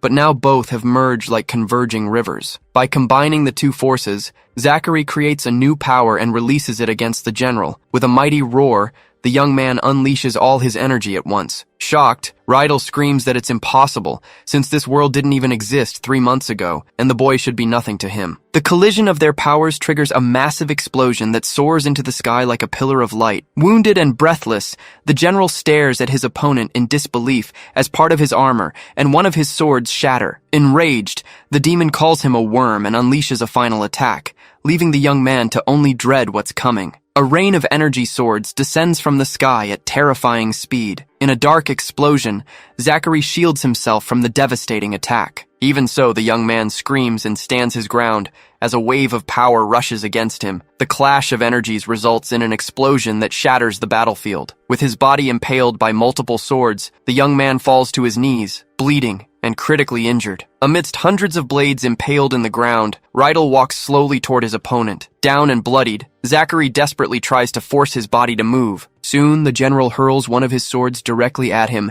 as he remains motionless and exhausted. Confused by what's happening, the young man watches the blade freeze in midair, right in front of his face. Suddenly, Rydell's body locks up and he loses control of his movements, stammering without being able to react. Emerging from behind, Ogres greets him sarcastically as he runs him through with a sword of shadows. With his last breath, the general screams his cousin's name in a mix of fury and betrayal. Taking in the sight, the newcomer simply cracks a wide, maniacal grin. Rydell's lifeless body hits the ground, while Ogres stands over him with a shadowy weapon in hand. Completely shocked, Zachary leans on his axe, unable to comprehend what just happened. Amidst the chaos, the army soldiers look on confused, not knowing how to react to their leader's death. Soon, the last stone apes are put down as disorder spreads among the demons. Outraged, Zerez points at the newcomer and loudly accuses him of being a traitor. The guard then orders his men to attack him, declaring he has betrayed the clan. Still in disbelief, Zachary silently wonders if Ogres really killed the general. Facing the accusation, the purple-haired man merely smirks with cocky confidence. One of the loyal soldiers charges in a rage at the traitor, screaming that this was for General Rydell. Unfazed, Ogres catches the charging soldier's energy spear. With a simple touch, he effortlessly dissolves the weapon in his hand. Seeing this, Zachary wonders if the demon saved his life on purpose or if it had nothing to do with him. He then wonders why he hasn't received any system notification about the general's death. Standing before his cousin's body, Ogres slowly turns toward Zach, but before taking another step, he breaks into a coughing fit and spits a large amount of dark blood onto the ground. Ogres' body falls to the ground, motionless. Suddenly, the system notifies him that the last of the 5 targets has been defeated. With the general dead, the main quest is finally complete. Confused, Zerez and his soldiers watch the scene, at a loss for what to do. His head spinning, Zachary wonders if the other demon had just killed himself. He tries to figure out if Ogres was an assassin from another faction, but quickly questions why they would ruin their own invasion. The young man reflects that with all the heralds and the general dead, the incurse should be over. Unable to think clearly, he turns around and realizes he is still surrounded by hundreds of demons. Observing the enemy army's confusion,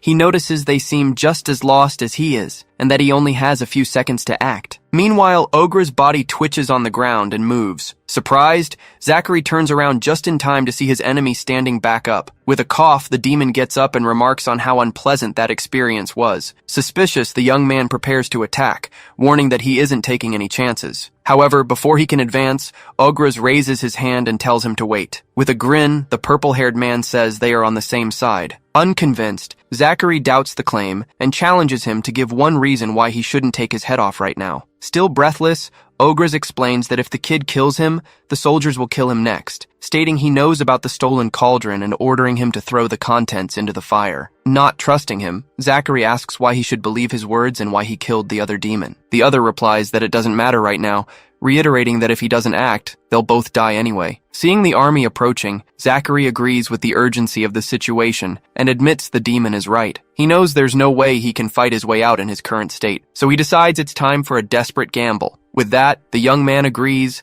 and pulls a massive, bubbling cauldron from his inventory. With all his strength, he hurls the object high into the air toward the center of the valley. The cauldron shatters on the ground, releasing a cloud of dark, poisonous smoke. The toxic gas rapidly spreads across the entire area in a massive wave. Recognizing Kugo's poison, the soldiers scream that Ogres has gone mad as they all begin to choke. In the middle of the mist, Zachary asks what they do now, and the other man begins to answer. Ogres then wishes the human good luck and places what looks like an antidote into his mouth. In the blink of an eye, the demon vanishes from the battlefield, leaving the young man behind. Left alone, Zachary looks at a light at the bottom of the crater and curses the demon for his betrayal. Realizing his mistake, he starts running, knowing the mountain winds will soon spread the poison cloud across the whole valley. Amidst the poisonous chaos, Zachary runs as fast as he can, telling himself not to breathe. He keeps pushing through the toxic mist, forcing himself to just keep running. Soon, he realizes it's useless, as the poison begins to seep into his wounds. He feels the toxin entering his bloodstream and spreading through his body. Cursing the traitorous demon, he knows he needs to reach the mountains where the poison won't rise. With all his strength, the young man pushes himself forward, repeating to himself to keep going. However, he stumbles and realizes he can no longer resist the poison's effect. Finally, he loses his breath and is forced to inhale the contaminated air. As he collapses to the ground,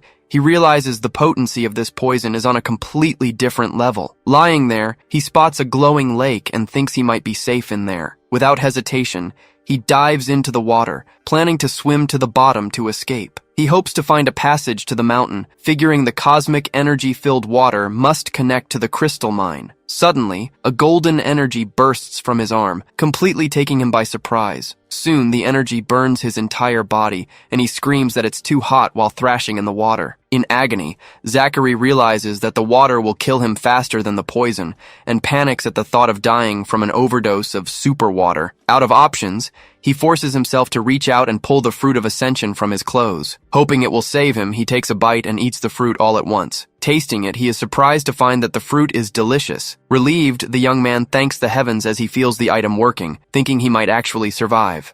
However, he soon questions why he is feeling the intense heat of the water again. Suddenly, he realizes something is wrong, as the fruit is healing him. But right after, the water burns him repeatedly all over again, and he screams that he can't take this cycle of pain anymore. His body is then subjected to extreme heat and cold, a sensation he considers worse than swords or lightning. In absolute torment, he begs for the pain to stop. no longer able to feel his arms. As his body contorts in spasms, he loses all sensation in his chest and everywhere else, before finally blacking out. Inside a crystal cave, water slowly drips, creating a soft echo. Suddenly, Zachary bursts out of a pool of water, desperately gasping for air. He collapses onto the ground, coughing and spitting out the water he had swallowed. He keeps coughing as he tries to recover from nearly drowning. Exhausted, he groans on the floor and tries to push himself up, still feeling the aftermath of his ordeal. With the last of his strength, he calls out to view his status screen. Looking at the display, he remarks that he doesn't feel much different, though he quickly admits he actually feels terrible. At least he takes comfort in seeing that his strength has finally broken past the 175-point mark. Next, he decides to check out his 2 new titles. The screen displays the titles One Against Many and Planetary Aegis, along with their respective stat rewards. With a smirk, he congratulates himself on taking first place once again. Still recovering, he braces himself against the ground to try and stand up. With a sigh, he wonders how many demons managed to make it out of that situation alive. He figures that weird demon definitely survived, and even though he doesn't trust him, he vows to track him down for a proper chat. Finally, Zachary decides to check his new quests. Seeing the notification, he feels relieved that the quest is complete and calculates that he can collect the rewards back at his camp. Then he notices a new, unique quest has started a 43-day countdown, leaving him with a strict deadline to act. However, he finds it strange that his walking class quest hasn't progressed at all, even though he's certain he's run dozens of kilometers. With a thoughtful look, he tries to figure out the reason behind the failure. Glancing down at his feet, it finally dawns on him that he hasn't actually been touching the ground this whole time. Realizing this, he sits down and starts pulling off his boots to get rid of them. Before long, he completely removes the makeshift footwear he had been wearing. Barefoot, he claims he's much better off now, since his feet have grown tough enough to walk on broken glass. Fully recovered, he stands up with a smile, declaring that it's time to move on. Before leaving, he decides to fill a container with water from the pool, just in case. Heading deeper into the mine, Zachary mentions that he expected to run into a few more demons around here. He figures that even if everyone in the valley was wiped out, there should still be some hiding inside the mines. Still, he finds himself puzzled as he realizes the place is completely deserted. Undeterred, he continues his way through the darkness of the abandoned cave. Up ahead, all he finds are more glowing crystals resting in a minecart on the tracks. Stepping out into the sunlight, Zachary is greeted by the transformed landscape outside the mountain. With a faint smile, he realizes something has changed, and that this is something new. He soon notices that the red pillar is gone, but he understands his work here isn't finished yet. Looking at the destroyed demon camp and the massive fortress,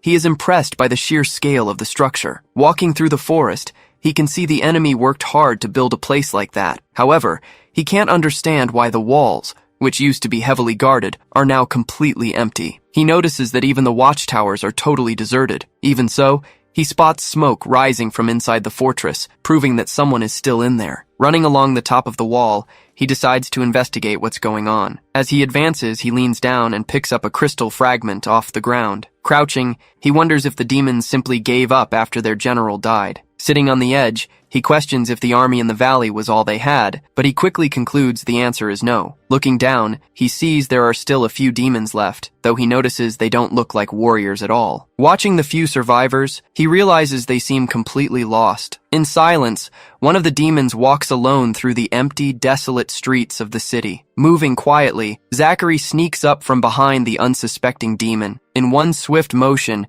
he grabs him and covers his mouth to keep him from screaming. Then he drags him into a dark alley so they won't be seen. With a stern look, he warns him that if he screams, he dies, asking if he understands what he's saying. Terrified, the young demon trembles and quickly nods his head. Zachary tells him he just wants some answers and promises to leave him alone if he cooperates. Still shaking, the demon stammers out an agreement, and Zach lets him go. Zachary then asks why they're still on his island when the incursion failed and they haven't gone back home. The young demon explains that some of them can't return, as they brought shame to their clan with the failure, and terrible things would happen if they went back. Because of that, some chose to stay on this planet to escape punishment. Shocked, Zachary realizes there are now demon refugees on his island and asks how many of them are left. The demon replies that he doesn't know for sure since his job is just filing documents, but he suggests Ogres would know since he was the general of the incursion. With a glare, Zach accuses him of lying, claiming the general is dead and that he saw him get brought down himself. Desperate, the young demon denies it and swears that Ogres is still alive. Suspicious, Zachary asks if Ogres has white hair, silver armor,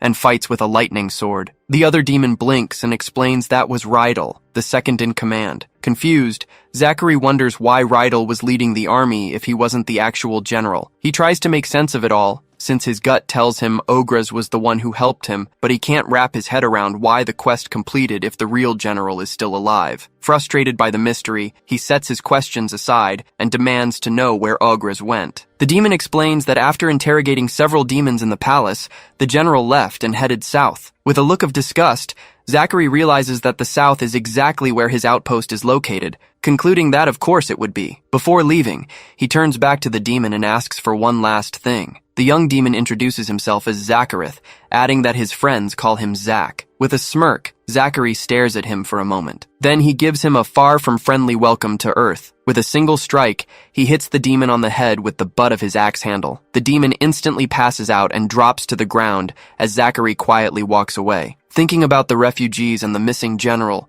he prepares himself for whatever comes next. He gazes at the horizon, fully aware that even though the incursion is over, a new mission has already begun. Still, he decides it's time to head home because he doesn't want to keep Ogres waiting. In an unfamiliar forest, Ogres steps onto new and mysterious terrain. Standing still, he observes his surroundings with a thoughtful and curious expression. Facing a makeshift camp, the demon wonders if this is the base of operations for his clan's great nemesis. With disdain, he kicks the campfire and remarks that the place looks more like an animal's lair. Soon, upon finding a bloody piece of bandage on the ground, he corrects himself, saying it actually looks like the home of a rabid animal. Incredulous, he leans against an RV and questions how creatures living like this managed to ruin their invasion, finding the whole situation disgusting. Still, upon finding a nexus node, he notes that at least his enemies aren't complete beasts, since they had the good sense to buy the equipment. He then thinks that, having failed the incursion, he should be barred from using the node, but decides to try anyway. However, upon touching the crystal, his hand is repelled by a surge of energy, and he curses in frustration at the failure. Facing the lockout, the demon concludes they won't be able to integrate their town and will remain isolated for a long time. Despite this, he turns around and consoles himself, realizing that with the demons left behind, he can build a new sphere of influence, with or without the approval of the heavens. Suddenly a sound catches his attention, and he looks to the side, sensing an unexpected presence. To his surprise, a portal opens and out steps the human he thought was dead. Shocked, he wonders how the man survived and if he's some kind of immortal monster preparing his shadow sword. Seeing him approach, Ogres thinks he's a lunatic because, for heaven's sake, he isn't even wearing shoes. With an angry expression, Ogres worries that the human might have already eaten one of the fruits. He grinds his teeth and stares at the Nexus node, frustrated by the turn of events. With a sigh, the demon laments and walks away, visibly annoyed. Crouching among the trees, Zachary notices that although the illusion barrier is intact, something feels off. To be safe, he drinks some of the water he collected, preparing himself for whatever he might face. Then, he dashes at high speed through the barrier and enters the camp. Upon his arrival, the demon sitting at the table greets him, saying the natives are aggressive barbarians. Unfazed, he invites him to take a seat and join him. Suspicious, Zachary just stares at him silently and calls him by name. Ogres greets him back and asks if his subordinates are still alive since he visited the refugee camp. Zach confirms they are and asks how he found his outpost. With a smirk, the demon explains that anyone with a decent skill could detect the illusion barrier and that they found the place after investigating his movements. He goes on to say he can't believe the guy lives in a cramped, bloody sardine can. Disgusted, he asks if the humans on this planet have no idea how to build proper structures. The demon reveals that either way they ran into him in the tunnels before they could use their knowledge of the area to their advantage. Ignoring the taunts, Zachary demands to know why he's there and why the other demons are still on his island. Sitting back, Ogres states he came to meet him, assuming he'd return after the battle, and that now that the incursion is over, they don't need to be enemies anymore. Sensing an opportunity,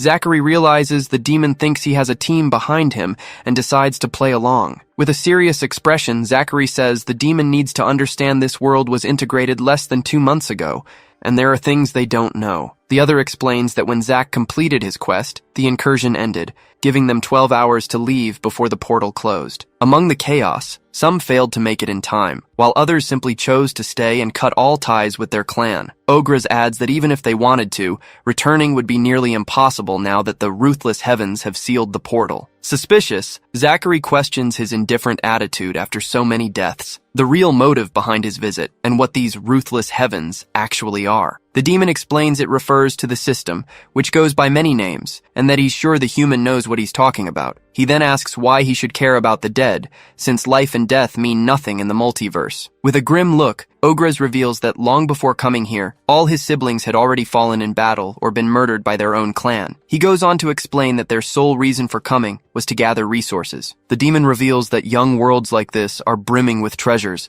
and that countless incursions are happening at this very moment. Surprised, Zach asks why the system didn't punish him, since the Stargazer told him that failure meant certain doom. With a mocking smile, Ogres asks if he's the Stargazer, and laughs at the thought that all his plans were ruined by a lie. Confused, Zachary asks about the lie, and the demon explains that the ruthless heavens don't punish. At worst, they simply lose interest. With a dark smile, Ogres welcomes him to the multiverse, a cold place where the honest are slaughtered and only the calculating survive. Sitting at the table, Zachary asks if all other incursions are led by demons like him. The other replies probably not, which is why they need each other, because if he thought his clan was bad, he hasn't seen anything yet. Skeptical, Zach questions the need for an alliance, and the demon explains his side has labor and knowledge, while Zach's side has a sanctuary. He reveals that the ruthless heavens suppress the power of foreign entities in young worlds, and they'd be safe on the island until someone found them. Ogres extends his hand,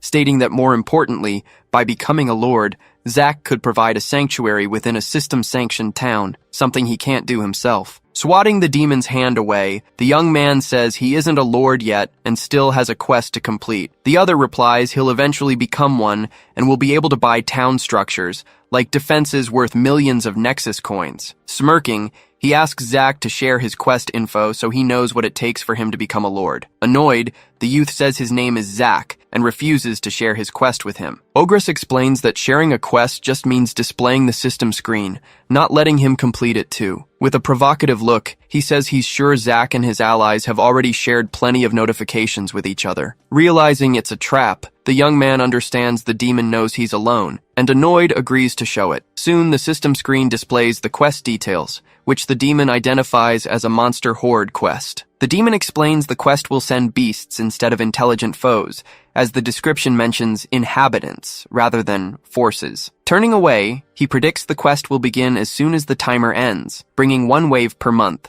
giving Zach a month and a half to grow stronger and prepare. The young man then demands to know the location of the crystals mined by the demon's faction, stating that if they're working together, his side needs to contribute. Faced with the demand, Ogres simply replies he fears his men took the crystals back through the portal with them. With a sly grin, the demon hints that maybe they didn't manage to take all of them. Irritated by the response, Zachary says he's sure the demon will manage to find a few. Changing the subject, Ogres suggests their first purchase should be a smelting furnace to refine the raw crystals into graded versions. Suspicious, the youth questions the use of the word there, which the demon promptly confirms. The purple-haired demon argues that even after such a short chat, Zach should already realize how useful it is to have them around. Zachary agrees they can work together, considering the demon killed Rydell and helped him poison half his own army. With a smile, Ogres asks him to keep those details quiet so they don't lose the trust of the remaining demons. Leaning over the table, the general then asks if he's aware that he's been poisoned. Shocked by the revelation,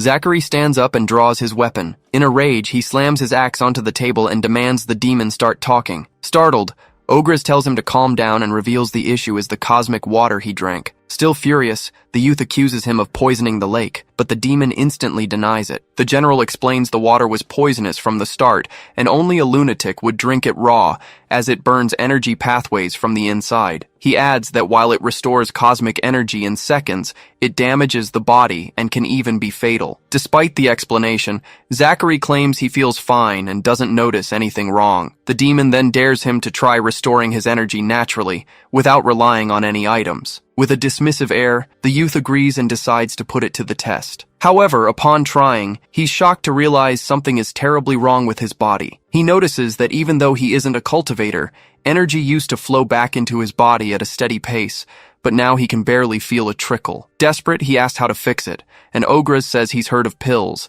but they're extremely rare since anyone who drinks that water usually dies within a day. The demon explains Zach needs to heal his ruined energy channels, because if he keeps forcing it, things will only worsen until he dies of energy starvation. Frustrated, the young man realizes that if he doesn't heal in time, he'll have to fight the monster horde without using any cosmic energy. Ogres suggests spending time in energy-dense areas might help his body recover, though he admits he isn't sure how effective it would be. Sitting silently, Zachary just takes in the information. With a grunt, Ogres complains that progenitors annoy him to no end, leading the young man to ask what he means. Furious, the demon points at him and says he's talking about him and the other first-generation cultivators who fail to realize the advantages they hold. He goes on, saying they know nothing, yet even when they do the stupidest things, they still come out on top. Sitting down, Ogres explains that the system floods new worlds with unique titles and treasures, and for some reason, obtaining Dao seeds is far easier. With a sly grin, he peeks through his fingers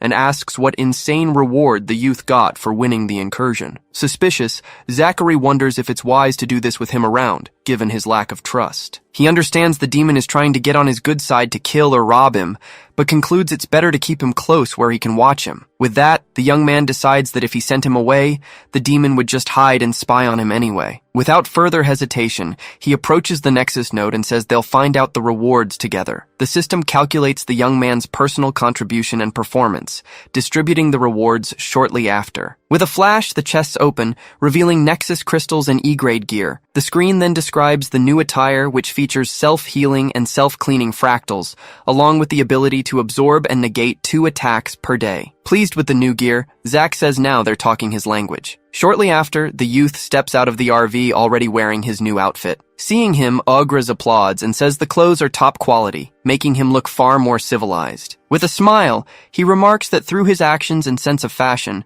the young man has cultivated a strong image among his people. Still wary, Zachary agrees, but says it remains to be seen how well they'll work together. Suddenly, the ground begins to shake violently, catching them both off guard. Furious, Zach shouts and asks what he did, but the demon denies doing anything. Soon they see a massive wave forming and surging toward the island. Stunned by the sight, both stare at the ocean, and the demon mutters that it's impossible. Amidst the waters, a massive rocky structure begins to glow and surface. From the depths, an enormous shipyard rises, complete with vessels and docks. The system screen then announces that a medium E-grade Iliex shipyard has been granted as a reward. Confused, both scratch their heads, unable to grasp what's happening. Suddenly, the demon gets excited and asks what that is and if it's upgradable. Annoyed, Zachary tells him to calm down and asks what he's talking about. With a laugh, the demon asks him to inspect the building and share the details. Unsure how to do it, the young man opens his system interface and quickly finds what he was looking for. With a simple tap, the information appears, confirming the shipyard is indeed upgradable. Surprised,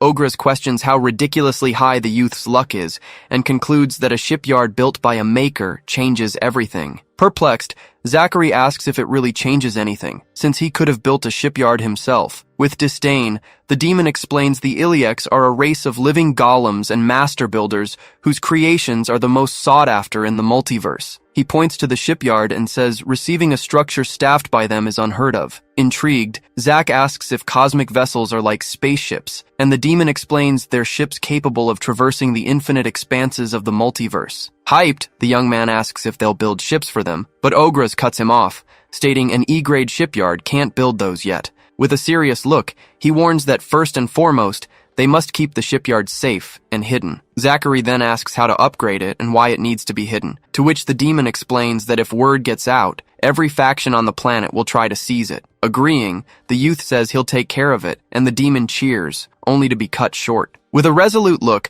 Zach finishes his sentence, saying he'll do it alone. Alone, he walks along the dock of the massive shipyard. As he approaches the main entrance, the doors slide open to welcome him. Stepping inside, the young man introduces himself and asks if he's interrupting anyone. In response, a robot turns around and greets him, introducing himself as Ram, the liaison for the pre-cosmic Iliex shipyard. The entity then bows, promising to handle any issues or complaints swiftly and fairly. Suddenly, a spider-legged robotic entity pops up, telling the young man not to mind the old goat, and that not all of them are such serious bots. Shocked by the appearance, Zachary is left speechless while the creature asks if he likes its legs, which it considers quite impressive. The robot then reveals it took 300 years and a bit of stolen copper to build this body, which was probably why it got demoted. The robot specialist turns to the newcomer and asks what he intends to build, suggesting powerful weapons to blow up a neighboring island. Faced with the proposal, the young man is left completely speechless and visibly surprised. Soon,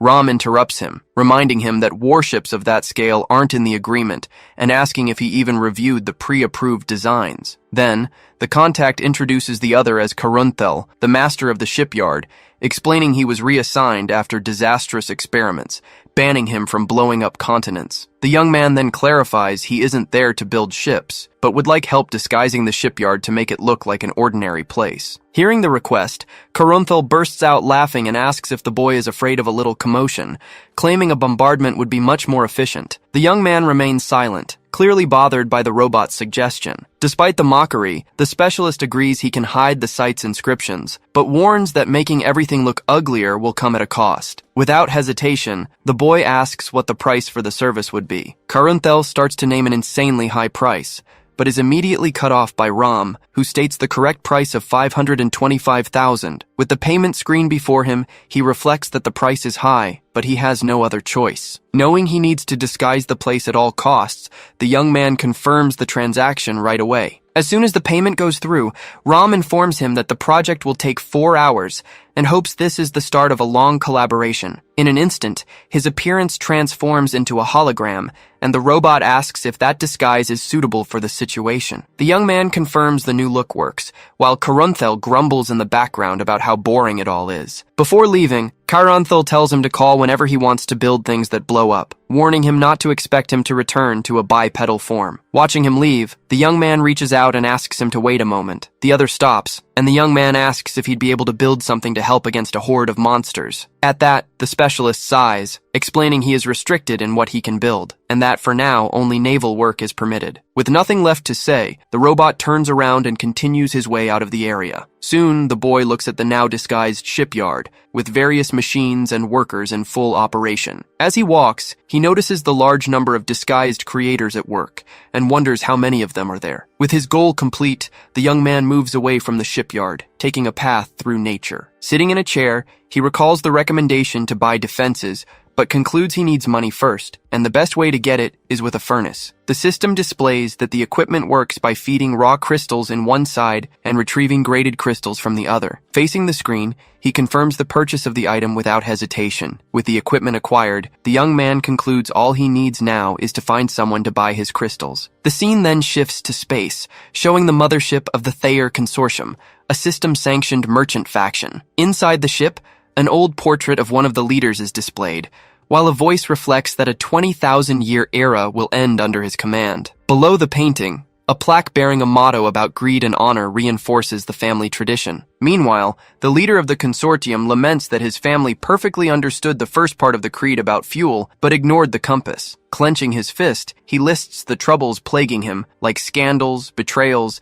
and the suffocating pressure from the Tsarin clan. In a moment of despair, the man says that not even 100 years would be enough to reverse the situation, and he doesn't even have one. He then explains that as soon as they lose their last branch, the system will revoke their trade access license, leaving them backed into a corner. The result, according to him, will be death, as the Tsarin clan won't hesitate to slaughter his people once their trade protections disappear. Even after trying everything with irresistible offers, he vents that simply nobody wants them around. With a bitter laugh, the leader of the consortium finds the whole situation almost comical. He continues his lament, saying that between Elder Tsarin's schemes and his own terrible reputation, he can't even pay someone to take a branch off his hands. Faced with the situation, he sighs, realizing he has only 3 days until the last branch is declared defunct and he has to flee for his life. In his office, the man admits to himself that he lacks the instincts of his ancestors. Even so, looking at the portrait on the wall, he asserts that he still has one last move left, and he intends to play it. Far from there, the young man begins operating his new furnace, pouring in the raw crystals he gathered. Soon the machine kicks into gear and begins processing all the material. Next, the equipment spits out the crystals, now refined and ready for sale. The young man then interacts with the system interface to analyze the final result. Suddenly, a system notification pops up, leaving him stunned as it announces that the headquarters of the Thayer Consortium is available for purchase as a store. The camera zooms out, revealing his isolated campsite in the middle of the forest at night. Looking at the same screen, Ogres analyzes the situation and considers it very interesting. The young man then questions the offer, unable to think of an honest reason why a merchant company would want to move to a place like this. At that, the other reassures him, explaining that the system imposes strict restrictions and that he'd be safe even if a seller were a powerful demon in disguise. Hearing this, the young man realizes it's a massive opportunity and that the space they require wouldn't be an issue. Ogres confirms they are merchants, but warns that something is off, suspecting they are likely running from something. He continues his breakdown, explaining that new worlds make excellent hideouts, and if the boy accepts, he'll end up with a bunch of refugees instead of well-stocked traders. The boy then sarcastically asks if they'd be something like Ogres himself, leaving him speechless. After composing himself, he corrects him, saying they'd be like them, and points out that since they're on the run, their inventory will likely be bottom tier. Given that, the other explains they might not be able to supply special items, leading the young man to ask what he should do. Without hesitation, Ogres enthusiastically replies that he should obviously acquire the headquarters. With a sly look, he explains that the newcomers are desperate, meaning they'll be at a huge disadvantage in the negotiation. The young man listens with apprehension as the demon adds that he'll basically be their only customer. With a menacing grin, Ogres concludes that they can easily drive them into bankruptcy if they refuse to cooperate. As he walks through the forest, the young man wonders where Ogres is. He remembers the demons set up the meeting around here and expects to run into him at any moment. Suddenly, he stops as he hears the sound of multiple voices approaching. Realizing Ogres isn't alone, he prepares for what he believes to be an ambush. Up ahead, the demon rushes a group of people, warning them that they're late. Hidden in a tree, the young man watches one of the civilians complain about a headache, but Ogres coldly orders him to pick up the pace. Without hesitation, he leaps from his hiding spot to attack the demon from above. Caught off guard, Ogres turns around with a furious look, completely bewildered. The young man's attack collides with the demon's defense, triggering a massive blast of energy. Knocked back by the force of the blow, the demon shouts and asks what his problem is. The young man simply replies that when you're ambushed, it's always better to strike first. Utterly confused, Ogres asks what kind of ambush he would pull with a bunch of civilians. Behind him, the group of demons, including young Zachary, watches the scene in absolute terror. Taking a closer look at the people, the young man repeats the word civilians, now visibly confused. Hiding behind someone else, the boy with glasses peeks out with a look of pure dread. The young man asks what's going on, and Ogres explains that it'll take more than just the two of them to build a real town. Stepping closer, the demon explains that to avoid infrastructure issues, this group will help build a city that can actually expand. With an awkward smile, the young man apologizes for the attack, admitting he thought the demon was there to kill him. He then turns to the group and formally introduces himself as Zach. The other demons remain silent, silently observing the interaction between the two. Moments later, Ogres claps his hands and orders everyone to stop staring and get to work. Immediately, one of the newcomers starts setting up a meeting table. Once the table is ready, they unroll a map of the area for everyone to see. They quickly improvise a covered shelter to begin planning. Gathered with the group, Ogres announces it's time to discuss construction and asks Zach what name he picked for the town. Taken by surprise, the young man hesitates for a second before suggesting Port Atwood. The demon then instructs the group to start planning,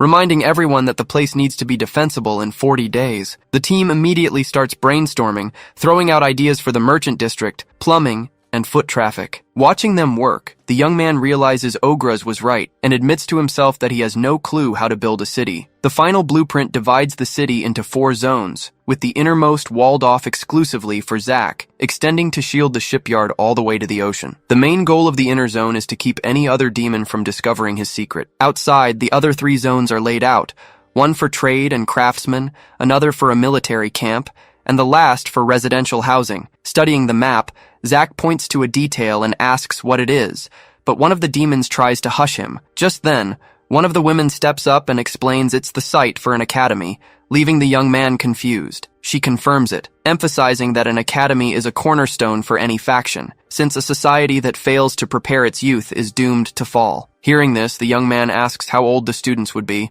and what they'd be learning. Ogres clarifies that while the system only allows cultivation to start at 16, academies prepare kids long before that. The woman adds that the institution teaches everything from physical combat and cosmic energy control to crafting items. The young man then asks if that's why every demon he fought had such similar classes and skills. The female demon explains that it's called a heritage. Sitting down, Ogres elaborates, stating that paths to power are closely guarded secrets, and most clans build their foundations on just a few. He uses his own bloodline's path as an example, the same one Rydell followed, prompting Zach to ask how cultivation fits into all this. The woman explains that cultivation accelerates leveling and evolves one's race, which is essential for class advancement. The young man asks if a mortal could ever become a cultivator, and she admits that while possible, she isn't sure how. With a smirk, Ogress cuts in and claims there are treasures capable of doing just that. He tells a story about an ancient Hemin who went to war with a planet's ruling family just to get a treasure that would turn his beloved pet into a divine beast. Intrigued, the young man tilts his head and asks how the story ended. Ogress explains that the Hemon wiped out the entire planet, took the treasure, and successfully turned his pet into the creature he wanted. Visibly shocked, the young man asks if that's where the story ends. With a sly grin, the demon says it's far from over. He goes on to reveal that the beast turned into a beautiful woman, whom the Hemin fell in love with, but she didn't return his feelings. With a grim look, Ogres wraps up the story, saying that in the end, the man was killed by his own pet. He suddenly claps his hands, ending the topic and stating it's finally time for Zach to buy the merchant. The two walk together across a green field toward the transaction site. When they arrive, the demon turns to the young man and tells him to make the purchase. Without delay, the system interface pops up, and he confirms the purchase of the Thayer X Consortium headquarters. Instantly, a pillar of blue energy shoots down from the sky, materializing the building on the spot. Standing before them is an ancient, run-down mansion in the middle of the field. Ogres remarks that the place is a bit run-down, mockingly suggesting Zach might have just hired the worst merchants in the multiverse. Even so, the two approach the front door of the old structure. Suddenly, the door swings open, and a cheerful voice welcomes them as honored customers. A short, blue-skinned man introduces himself as Calrin Thayer, president of the consortium, and asks which of them is the distinguished lord. During the negotiations, Calrin slams his hand on the table, calling the proposal absurd and outrageous. He refuses to pay 54 coins per crystal, calling the price highway robbery, but Ogres threatens him to stop acting like a down-on-his-luck businessman. Outraged, the merchant shouts that it's not an act, but complete absurdity. He then approaches the young man and grabs his wrist to catch his attention. With a pained expression, he asks if it looks like an act, claiming his children haven't eaten in weeks. For a moment, the demon seems to reconsider, visibly affected by the scene. However, he soon bursts out laughing and warns that if Calrin keeps trying to trick him, his kids will go hungry for much longer. Zach then reminds him that he's lucky to have anyone to negotiate with at all, and that he could just wait for his bankruptcy and put his kids to work in the mines. Facing a deadlock, Ogres makes a new offer of 52 coins per crystal. The merchant sighs and admits that while the consortium has seen better days, he can't accept that price. With a dramatic performance, he makes a counteroffer, proposing a generous price of 35. The offer leaves the demon incredulous and visibly irritated. Furious, Ogres begins to insult the blue-skinned man, who refuses to be intimidated. Calrin slams the table again and shouts at him to listen. Beside himself, the merchant accuses Ogres of being a scheming demon, claiming the lord would have accepted his offer if not for him, to which the demon replies that he would be robbing a blind man. Watching the argument, Zach thinks he's glad he isn't the one being scammed, though he could do without the insults. In a fit of rage, Ogres asks for a whip to show the gnome how a real demon negotiates. In response, Calrin asks for a gallows, declaring he'd rather hang himself than suffer such injustice. The negotiation then devolves into a chaotic shouting match, with the two facing off in the middle of the camp. Exhausted after the fight, the young man finally proposes 47, and the merchant accepts the deal. Relieved,